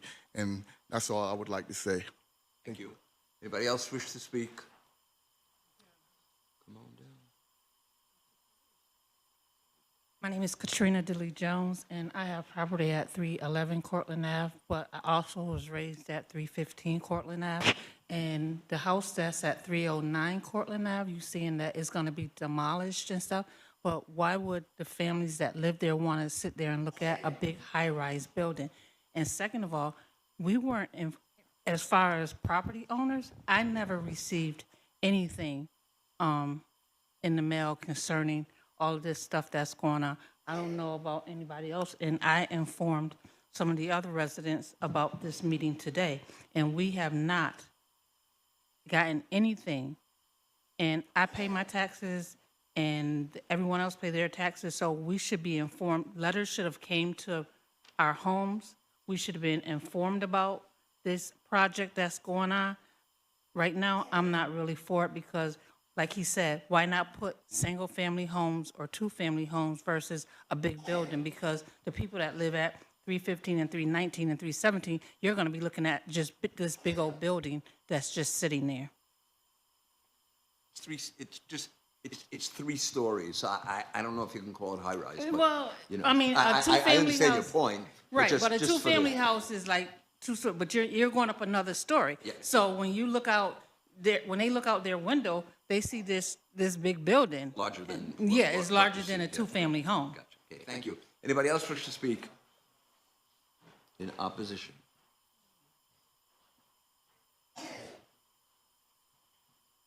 Hi, my name is Leslie Bullock. I live at 315 Cortland Ave, and right now, 309 is still up, right? We have problems with the bums breaking in, looking down on me. I have to call the police. You know what the police tell me? You're gonna make me go in there? Come on. If you two-family, 2 stories up, you still looking down in my kitchen. Me going to the bathroom. That's what the bum's doing now. Are you saying they're doing that from the location where the house is going Where up? the house is going up or the house is still up, 309. The bums break in there and they sit in there, smoke crack, do whatever. Understood. And they looking down at me in my kitchen. So why should I put up with a 3-story building? Is that all right? Thank you. Okay, thank you. Anybody else wish to speak against the application? Zitong, when you moved the thing, an earlier version had the view of the properties. Can you just scroll up a bit? Where was it? So this is the whole, so there's 2 houses that stay in the middle?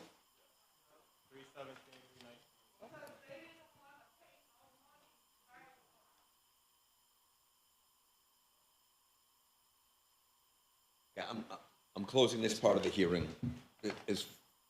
You have something else you want to say? Okay, go ahead. So in the property between the church and 319, so the first big building to the right, that right there has been basically a grass lot for over 15 years. That's been green area to our little neighborhood. The area to the left side on that corner, there hasn't been any houses added to that. So it's never been an abandoned lot. The only abandoned lots that has been around is 321, that those buildings has been tore down over 10 years ago. The only abandoned building on that whole street is only 309. So it's not taking down a bunch of abandoned buildings and building this spectacular 3-story building. It's taking away the green space in the area to build this 3-story brick building instead of individual housing, instead of 2-family houses. Now, may I ask, who owns the green space?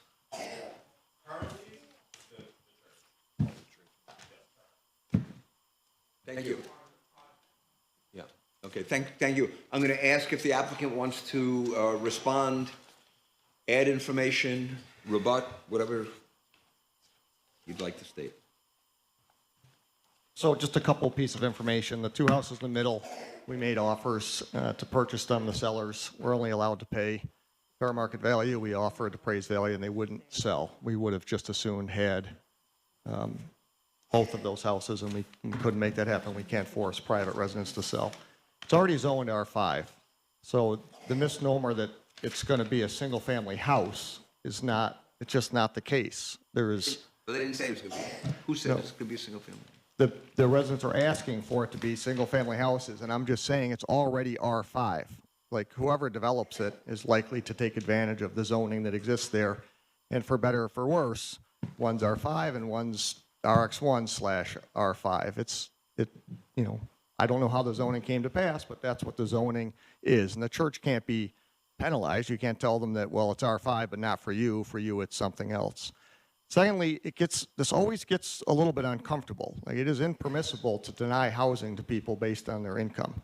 Now, I don't know why people think somebody that makes $45,000 is a bum. I don't think that's a fair characterization of the people that live in Star Park. It's not a fair characterization of the people that live in Catherine Street. And it is people that apparently are happy with their housing, which is great, which is what we want, but there's plenty of people that aren't and can't find affordable housing in Syracuse. And now you have an opportunity to do a really beautiful high-end multifamily apartment, and we're excited to do it. Helio's done it twice. I mean, they were there to see. I can't speak to the notification. I mean, that's all done through the planning process. You guys, we followed all the rules. The city sent out whatever notices they send out. We got referred to here. Here we are. We're happy to talk to anybody. I know the church hosted several of events and did some community outreach. So I just wanted to add that context. Thank you. Anything else? I think the only thing that Mike might have missed is they also have security on site to help address some of those concerns. So that's the only other thing I'll add in addition. Thank you very much. As we dive into this, should we go through the criteria for an area variance as well? Can I ask staff one question before we go through the criteria? There's the page 53 of 132 that shows the zoning designations, and it just appears to me to have a lot of colors on it. And maybe it's just because of the segment of the map that, whereas like a lot of zoning. 53, can you go back to that, guys? Okay. So what is your question? It just has, and it has the scale, which is kind of hard to read on my printout. But there's just so many colors in such a small space. Like, it does, and I get the zoning is what the zoning is. But, so the one block, so basically the white, yellow, the top of the chart is less density, right? And the bottom of that scale is more density. And there, the orange is the MX5, or whatever it is, the high density residential. So like, how far does the orange carry when you kind of like, it, and the purple is what? What's the purple? Industrial. So the purple is going toward downtown. Yes. Yeah. The purple is central. Okay, I got you. And Burnderry. Okay. And then yellow is what level? Low density R2. And the rezone left those two properties that way. Why aren't the two properties in the middle orange? The two white ones, yep, right in the middle.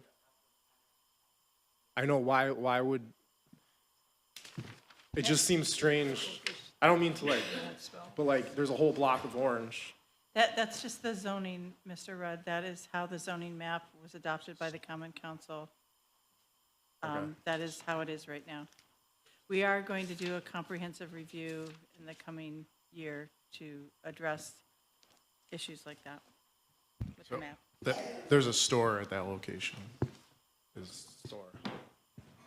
So when they rezoned the city, had they made that location orange, then the store that's there now would have become a non-conforming use.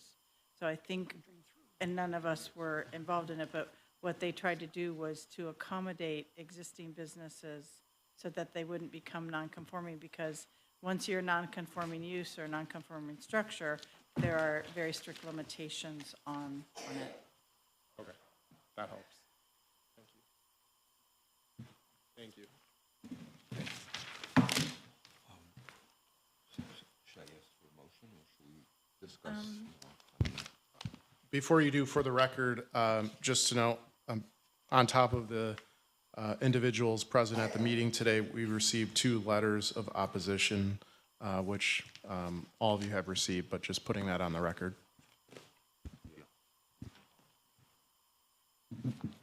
One's from the 4th District Councilor. The other one from somebody in Otisco Street. Yeah, right, so someone's there. One from the person on Otisco Street, Hillary. She was in the same housing working group that I was, and I think hers is saying that there's an adverse effect to,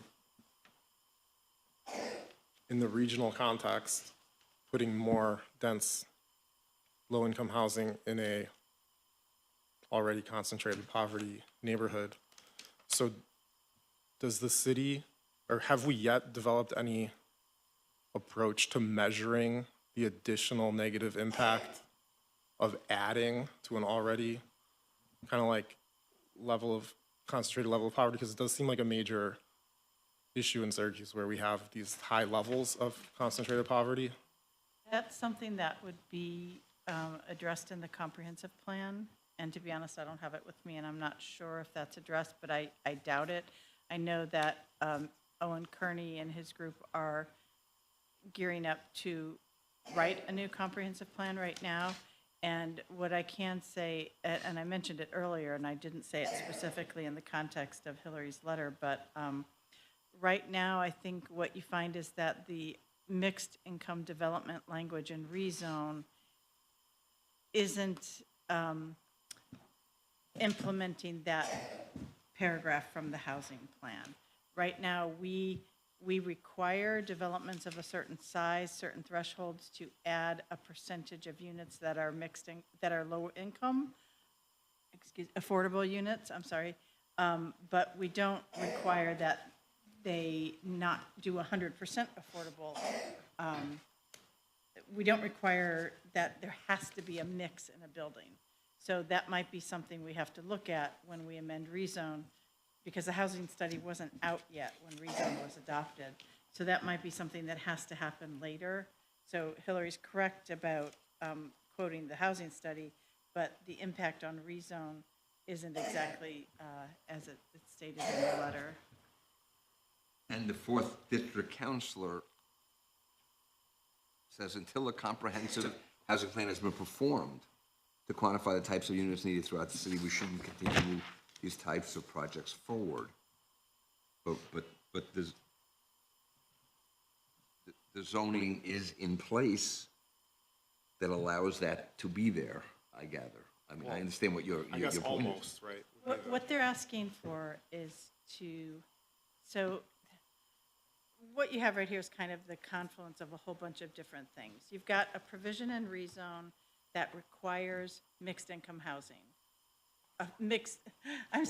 Affordable, mixed income, which is affordable units, okay? So you've got that provision. And it doesn't restrict an applicant from building all affordable units in one place. That's what the zoning code says right now. Then you've got the housing study that came out, was finalized after rezone was adopted.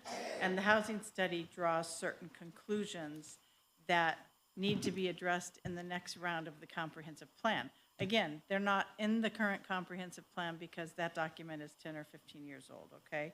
So you've got this confluence of different ideas and different ways to progress the community. And then you have the request before you, which is yet another layer. The request before you is kind of on the edge. It's kind of tangential to the things I'm talking about. The request before you is, can we have more pavement on the, more impervious coverage on the site, A? And B, can we add 10 additional units, make the density more at this location? Not necessarily because it's affordable units, it's just that that's what they're asking to. They presented to you that there were issues because it's in the floodplain and they had to elevate, so they lost ground floor units, but then that causes a problem with adding more units vertically. So is that correct, Jitong? So they're asking you for basically an increase in density higher up instead of on the ground level because of the floodplain. So those are the items before you, but you know, touching on that is how do we implement the mixed income development standard? How do we integrate the housing study into this? Those are tangential to the request, but the request is really more of a straight zoning request. Are you willing to give them the density? Again, you have 5 criteria for area variances that you should go through and assess whether you feel like any of them have been demonstrated. Remember again that the area variance is different than the use variance. The use variance, the applicant must demonstrate all 4 criteria, and for an area variance, the applicant doesn't even have to address all 5, but the board has to be convinced, based on whatever they present, that they've satisfied some level of compliance with the area variance criterion.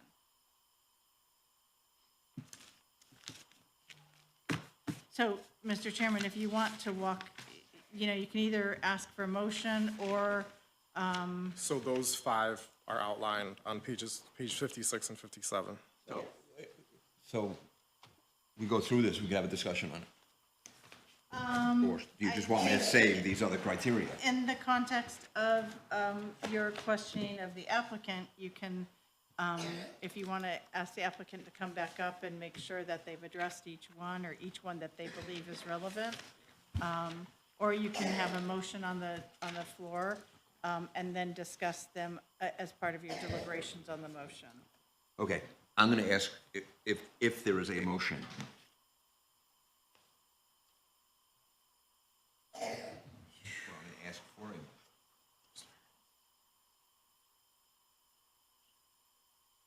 If Can I make a motion that, because you brought up a number of things, I would like to make a motion that we hold this over to do further study, or no? You don't do studies, so. But what I mean, if we could get more information as it goes. Yeah, you'd have to tell me, convince me that we need more information. We know what the variance is, and it's for impervious thing. But, exactly. We They're asking. know what the neighbors feel, that they don't really want a big apartment building there. Right. And that's not gonna change. Okay. So I'm just asking, you know, all those things go through my head, but by way of discussion, I don't know what's gonna change any of the facts that we have, and we have to look at the criteria based on those facts. If anybody disagrees, yeah. This is sort of what I was alluding to about before the motion, being able to have a discussion about the criteria, because that's what Otis wants, is he wants to go through them, I think. Glad to do I it. think I would do my Harry Potter reading for the week, and it might help me even to go through the 5. If we want That's fine. Maybe I read the questions and then we figure out which one. Like, Will there be a change to the neighborhood granting- character? Yeah. Yes. And No, yeah, okay. and I think that is one of the primary points that we would have concern on, Yes. right? Exactly. So Yes, the I agree, information yeah. provided by Yeah. the staff says the proposed variances will not, is this provided by the staff or is this provided by the respondent? Just out of, This is provided by the respondent. okay, if so the you're looking respondent at- says the proposed variances will not have an undesirable change to the neighborhood. Tim, if you're looking at page 56, that's from the respondent. I don't know what page you're looking at. I'm at 56. Okay, so that's from the, that's from the That's applicant. their rationale, yeah. Yeah, exactly. Proposed variance will not have an undesirable. proposed additional-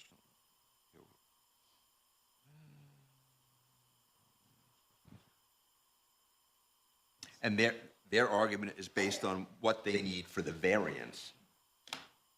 Exactly. Right. So what they're saying is they're extra,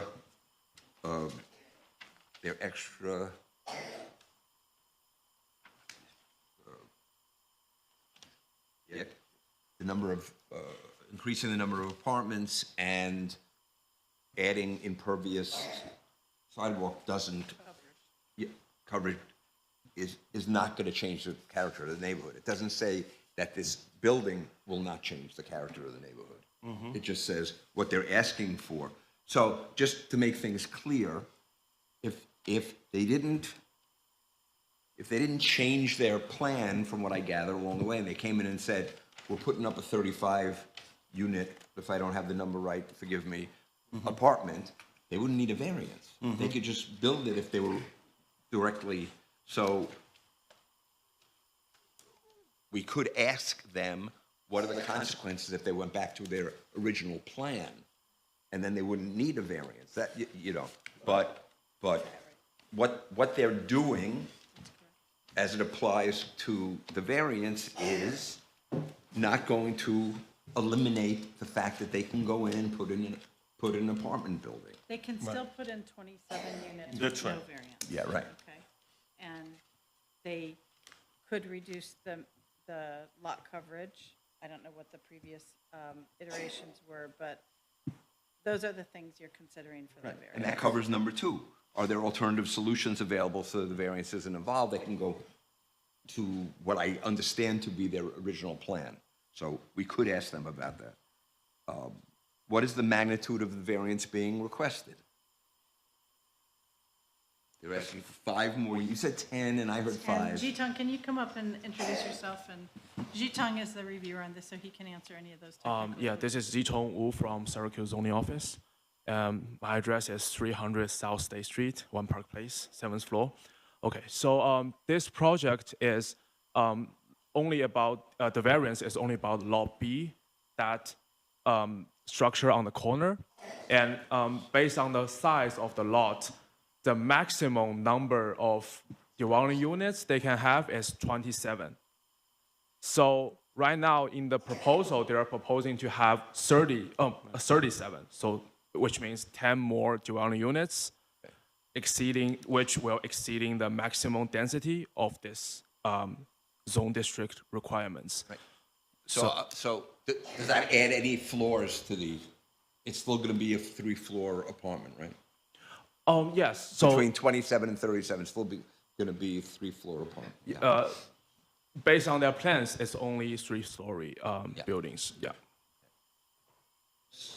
I mean, 10 units out of 37 is a lot. 27, 37 seems substantial to me. So should we ask the applicant what's the consequence of going back to the original plan to make it smaller? I don't think they had an original plan. I think their original plan is asking for the variance, and they're just saying they have a right to build, but they that's have not a their right plan. to build 27, right?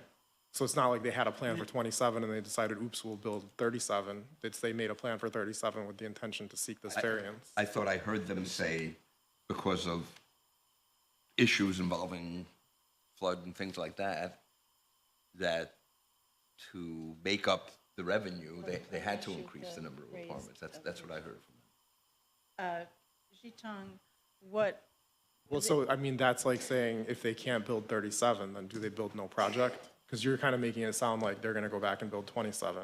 And I think they're making it sound like there's no project if you don't accommodate the 37. Well, we could still, that's the alternative solution.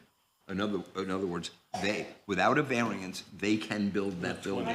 So, yes, I think so too. Yeah. of what the board is leaning toward.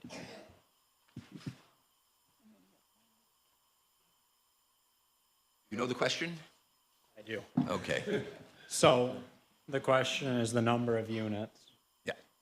So, yes, for this particular lot, we need a variance of 10 units.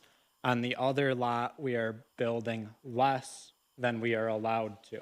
So cumulatively, you're only looking at this one, but cumulatively as an entire project, we are requesting 4 additional units than what we would be allowed cumulatively.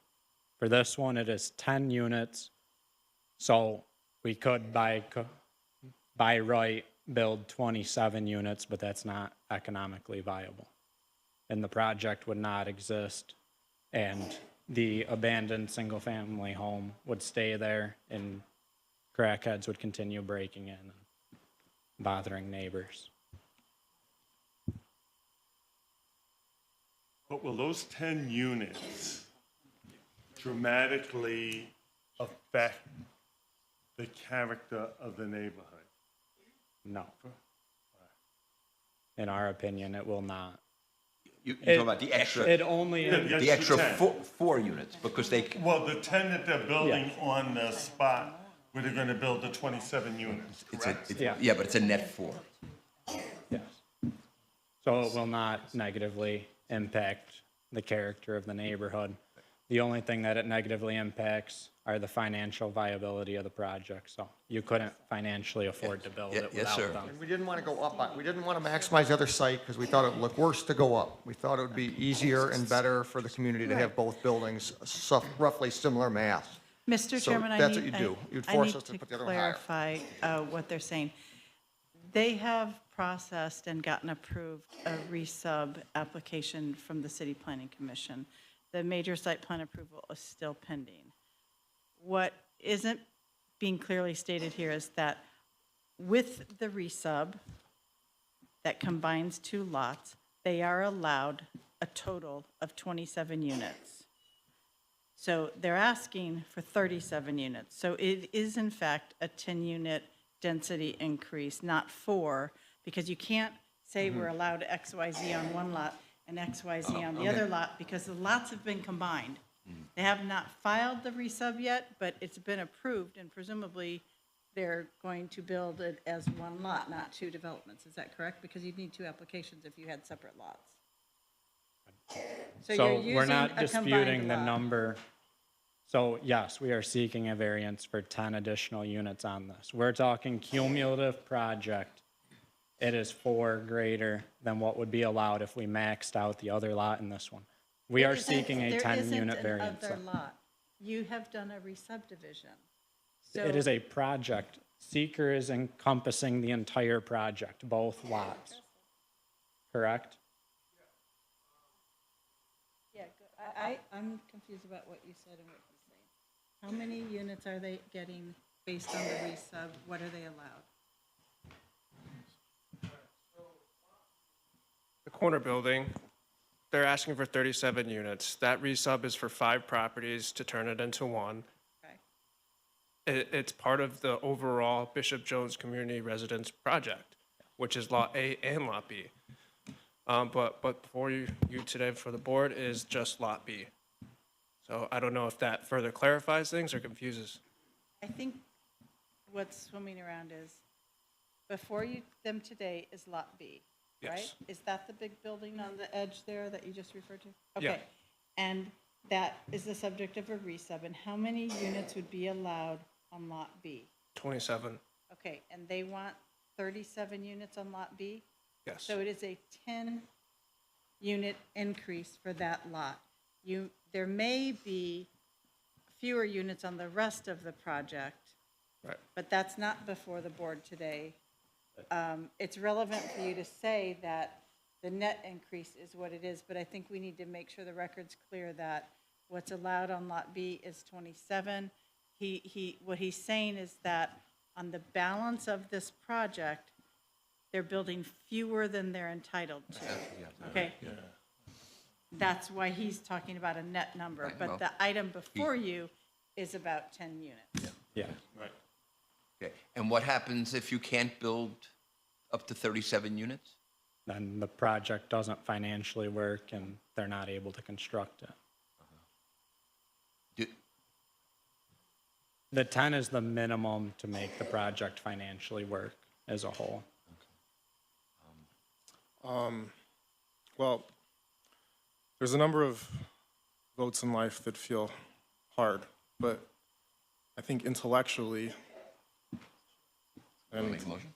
I'm gonna make a motion, but I'm gonna talk for a second first, because I do feel this issue of concentrated poverty is a regional one that extends beyond Syracuse, and Syracuse carries the disproportionate burden from the beginning. And we have been the welcoming, embracing community, and I think we want to be that way, but there also is a fundamental problem of math where we continue to feel like we undermine our neighborhoods with these variances to accommodate more and more poverty because we feel desperate.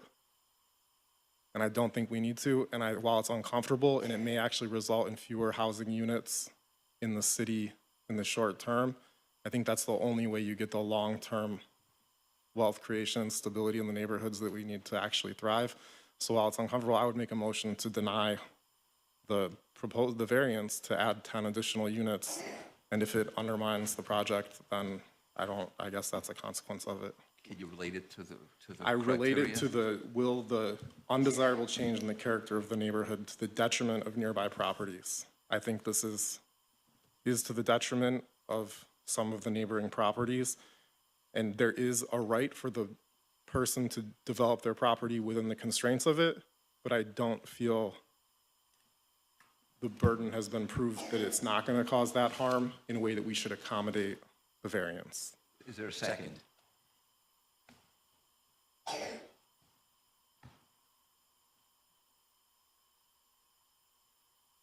Anybody can second this?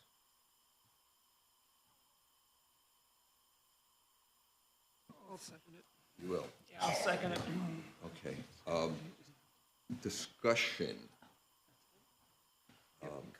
I don't have, I can't speak, I don't have your experience that you're talking about.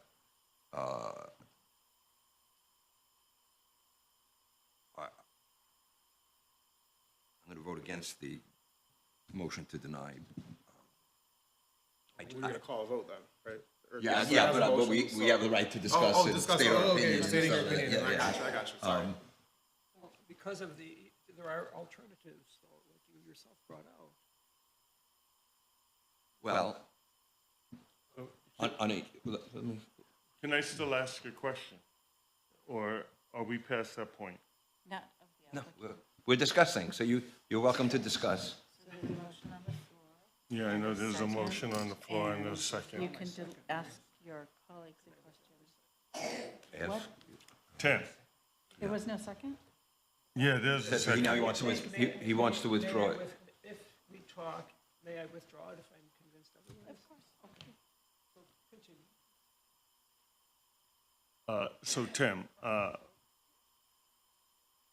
when we look at that corner building, because I'm still trying to envision this. Right now, the project wouldn't go forward because I think I heard they said the 27 units wouldn't be financially viable.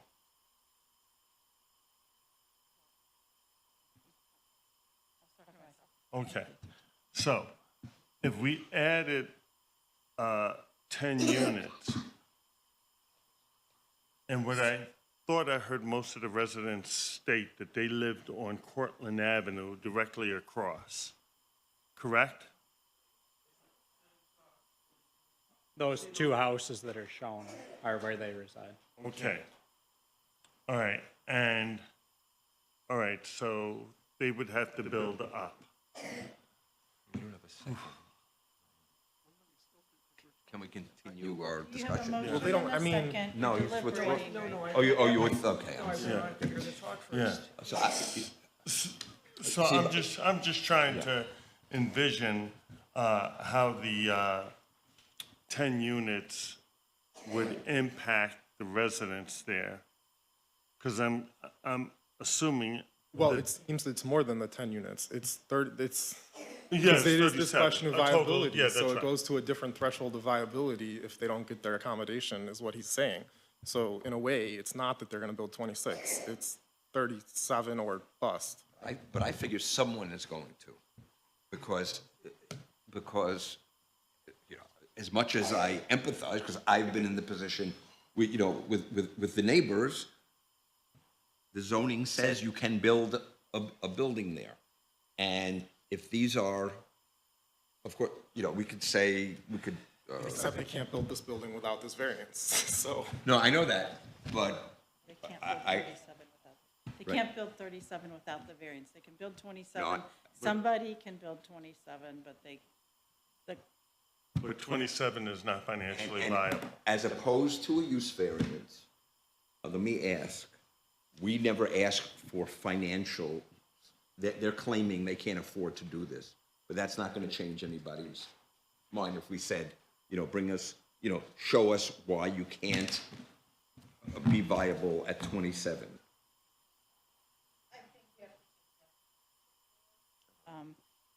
Because it's an area variance, because we wouldn't do that with a use variance. I'm trying to understand. it's a different animal. Yeah, gotcha, like we okay, discussed. okay. Are you keeping? He's withdrawing his motion, we don't have, is there anybody else that wants to second the motion to deny the variance? Is there, is there another motion?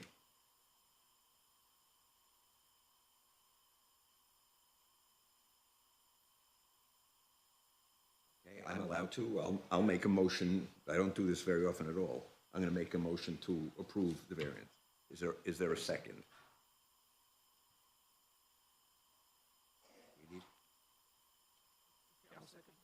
You'll second. Okay, do we need to do any seeker on this? No, it's, Okay, before the unlisted, planning or commission. something like that. Okay, so, again, I guess just the debate, right, the open debate and the thinking, because rezone puts in requirements for affordability.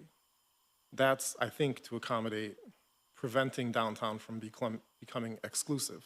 So to the extent we get dense development, it forces people to build affordability into their units. In a way, rezone doesn't consider the opposite of that, which is actually the condition Syracuse has a problem with. We have high number of neighborhoods with high concentrations of poverty, and we have no upper limit on the addition to like further concentrate that. And that's why people need, so the zoning is what it is, but it's on us to maintain the zoning, to not allow negative things to happen, to like say the zoning is what it is, operate within it, we don't need to accommodate it to do the harm. So I do think we have an opportunity. I think this is an opportunity to do harm when we could just say there's no variance and people have to operate within the restrictions of their current zoning. And this very clearly, like, do you believe there is no harm by further concentrating poverty in a neighborhood? I mean, is it only because it's not our neighborhood? I don't know.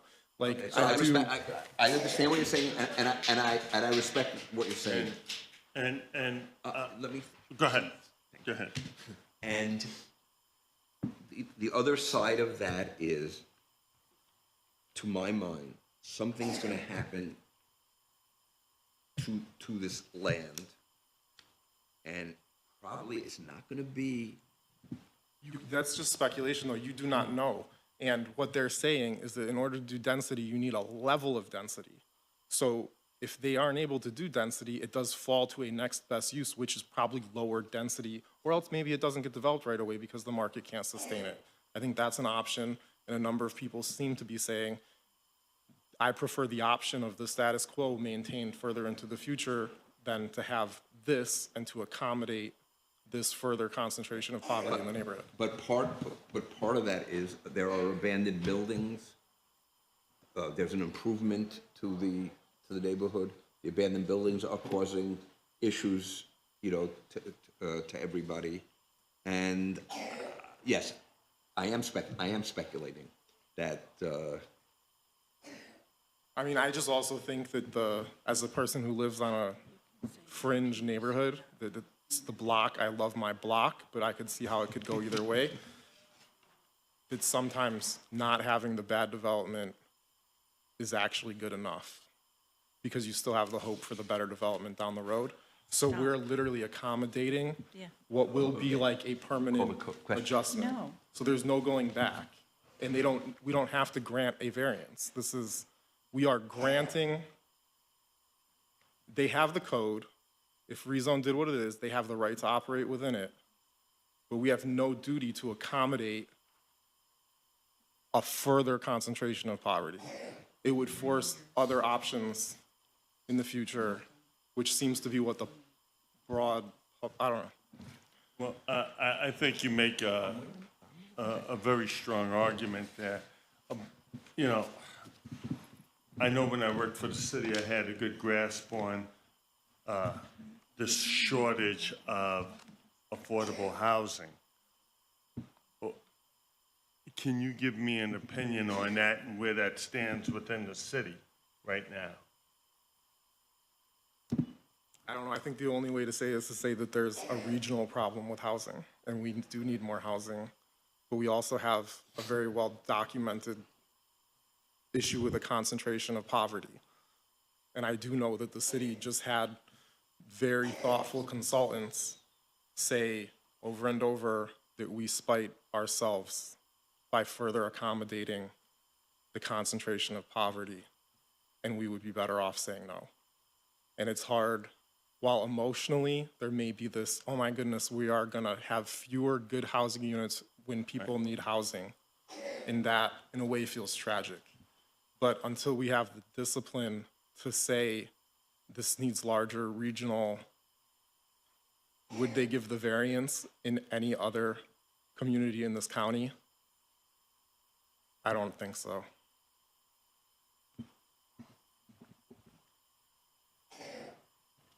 I want to second Tim's motion to deny.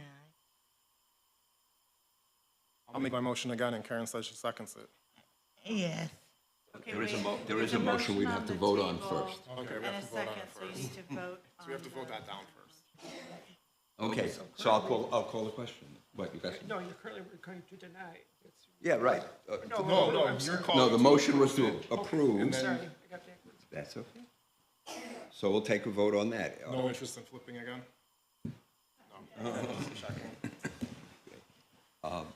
Those in favor of approving the variance, say aye. Aye. Aye. No. No.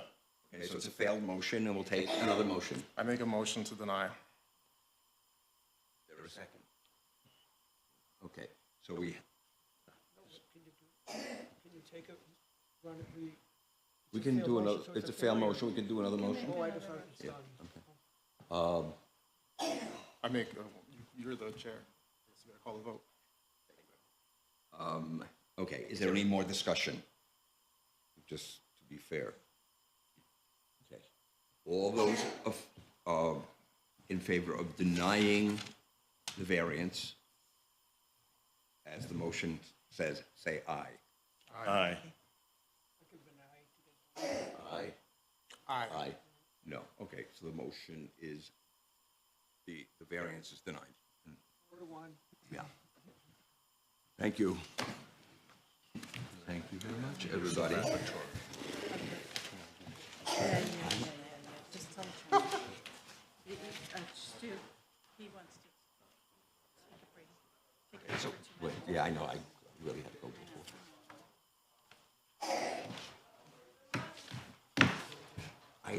I totally appreciate what you were saying. I'm not sure. I know, I'm not, And you talk about your involvement in this. You know, I've had different involvements in the housing. I was appointed because I was a neighbor in the university. century.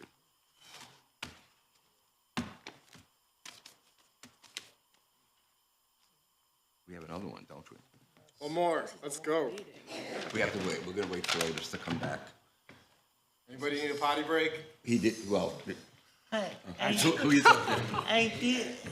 You do?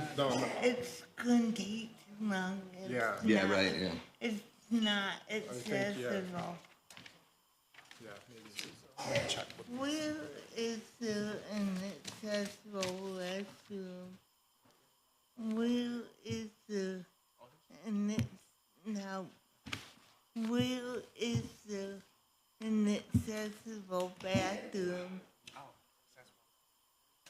That's No, not. I think we're here. I want that one.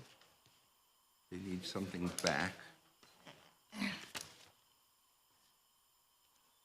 you know. I'm okay with this one. Huh? I said I'm okay with this one. Oh, okay, that's. Tim's gonna make a motion, we don't wanna hear the case. I have a meeting Oh, you have another meeting? at 3:30. Oh. Okay. If you have to leave, Karen, we have enough to vote. Okay, we still have Okay. That's your call, and it's fine. If you have to answer another call. Yeah. Well, I don't know.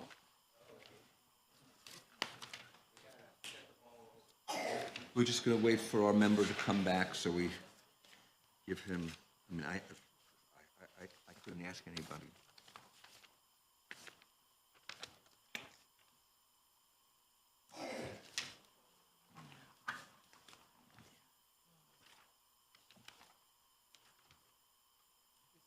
Do this case in 10 minutes. Well, you know, we used to, but you weren't at the, were you at the training? You were with me this winter.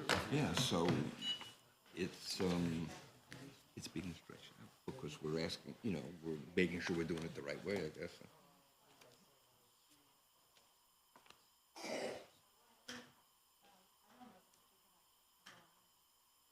They're not. I don't know, but I lost the instruction sheet. I I'll have never find it in here. Yeah. What do you need? My speech, you know, I It's don't. right in the front. Well, it used to be, but the front There it has is. shifted. There it is. Oh, thank you. Okay, I just want to be able to give it back to them, that's all. I think these are yours. I know, well, I'm dumping.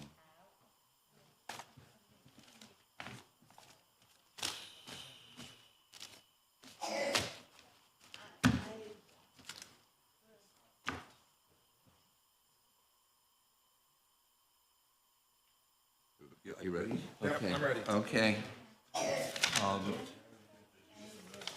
She's gotta go, she's got a 3:30 meeting. She has another meeting, so it's But gonna we be the still four have of one us, more. yeah. We All still right, have yeah, one, well, so- okay, good. All right. Jake, would you like to call the case? Yeah, we're not working on anything else. No, I think we're done. Well, okay. We're ready.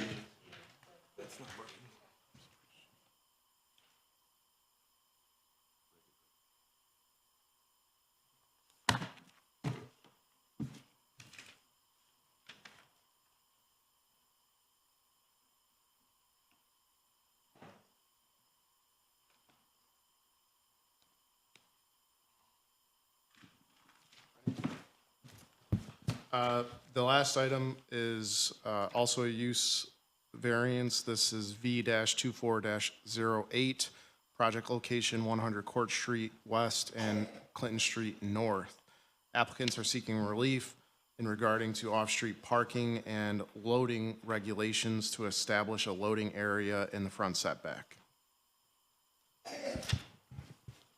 My name's Brian Manthe. I'm an architect representing Cedric Business Interiors, and I have landscape architect and the owner, Doug Cedric, here as well, if those questions need, if they would be better served answering some questions that may come up.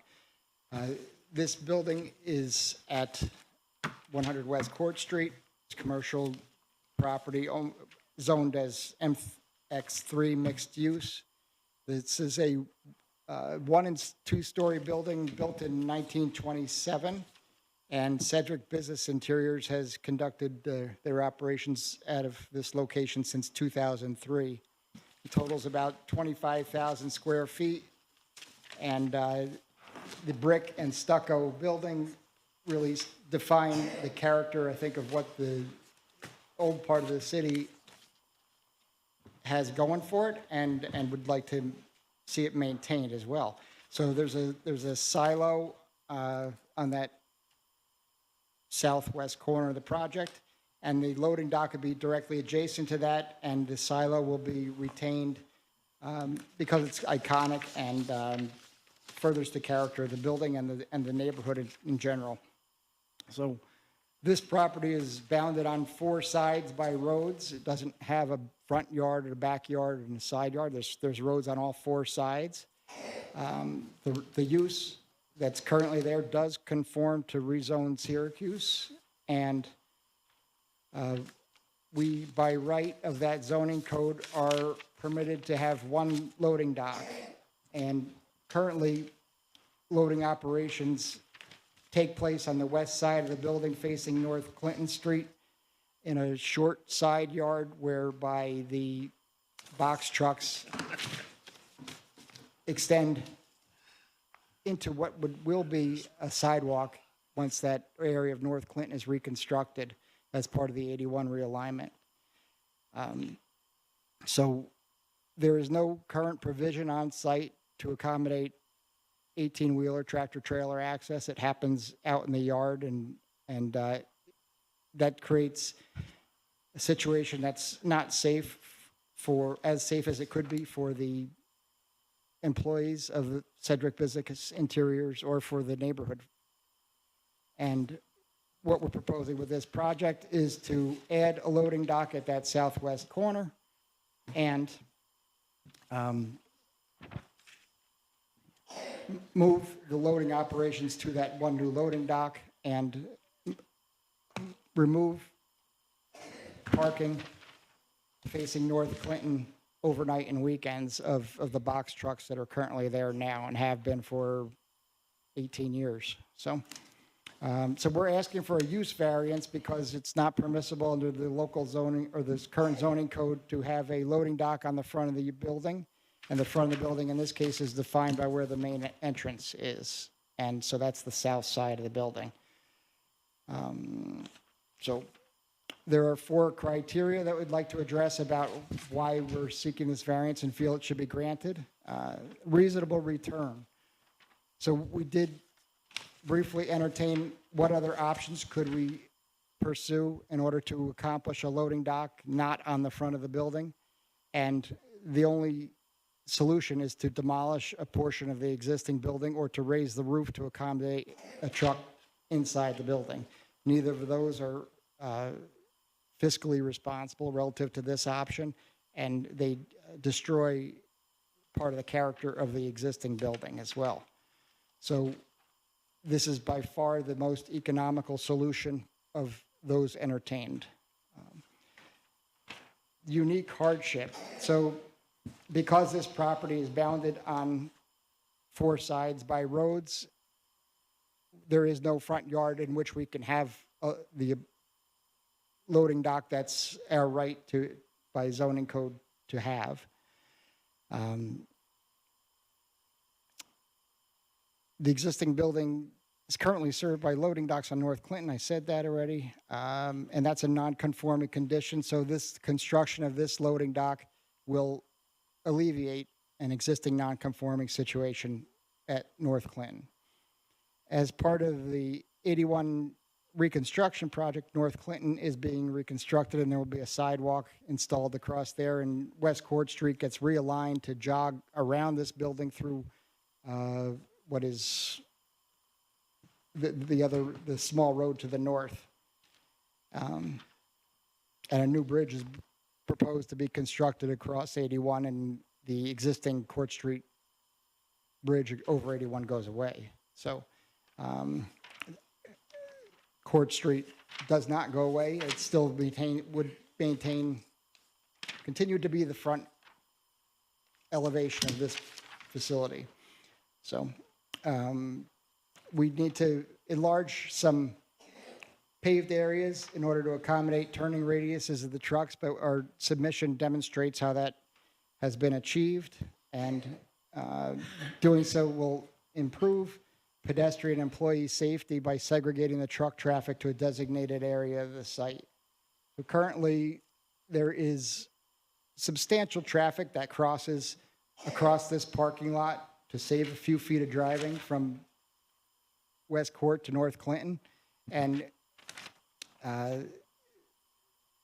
that diagram there shows how that cross lots drive would be cut off by the position of the truck in the loading space.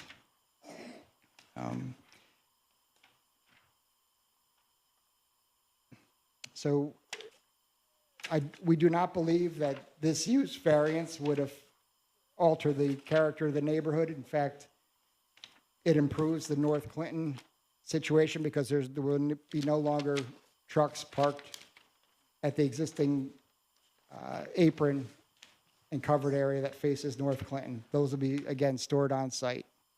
This hardship is not self-created because the parcel is bounded on 4 sides by roads. This is the only adequate site area for a loading dock, and it just happens that it's on the front facade. So with that, I'd like to answer any questions you may have, and thanks for your time. Any questions based on the criteria the applicant covered? Any questions? No questions. Thank you very much. Anybody here wish to speak in favor of the application? Anybody here wish to speak against the application?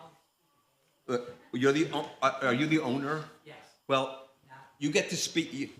You're welcome to say something, but you're not like a stander by. You're part of the application, so you're welcome. Yeah. As the owner, I'm Douglas Sedgwick, and it's 100 West Court Street. I've been conducting business there, as Brian has stated, since 2003. We have approximately 40 to 45 employees. The tractor trailers are not an ongoing thing, by the way. It's 2 times a week, maybe 3. It's scheduled with our manufacturers for when they bring the product in. I'd also like to point out that I've been there for quite some time, and I was there with the Conjal error, and they came in and put all the infrastructure in and cut me off so I could no longer use my current loading dock. So we had to make do with coming in. We've been doing it for probably 10 years at least, the way it is right now, the way we're proposing. I'm just trying to put a covered area in for my employees so they don't slip in the weather and the snow and the ice and rain and so forth. So now that we're getting in with the 81 project, I'm being forced, I can no longer access the back of my building to do business. What am I supposed to do ultimately? So I just want to let you know, this is why I'm doing this. I didn't want to do it, but I'm doing it because for safety and because I have no other way to conduct business. Okay, thank you. Thank you very much. Anybody else wish to speak in favor of the application? Hearing no. Hearing none. Is there any discussion on the 4 criteria that we have, or does anybody have a motion? I'll ask either. I'll make a motion that we approve the request. Or a second. Second. Just a little bit of a rationale based on. Okay, on yeah, this. applicant cannot realize a reasonable rate of return, and I think it was very clearly stated that they would have to demolish a building to make this loading dock happen, and they're surrounded by roads on all sides. Hardship relating to the property in question is unique and does not apply to a substantial portion of the district or neighborhood.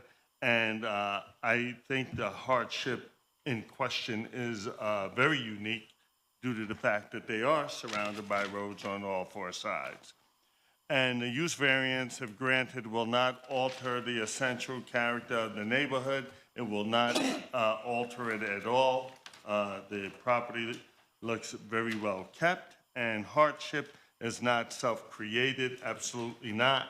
As was stated, they're surrounded by roads on all four sides, and during the, I guess, changes within businesses, et cetera, they have not, this hardship is not on them at all, so it's not self-created.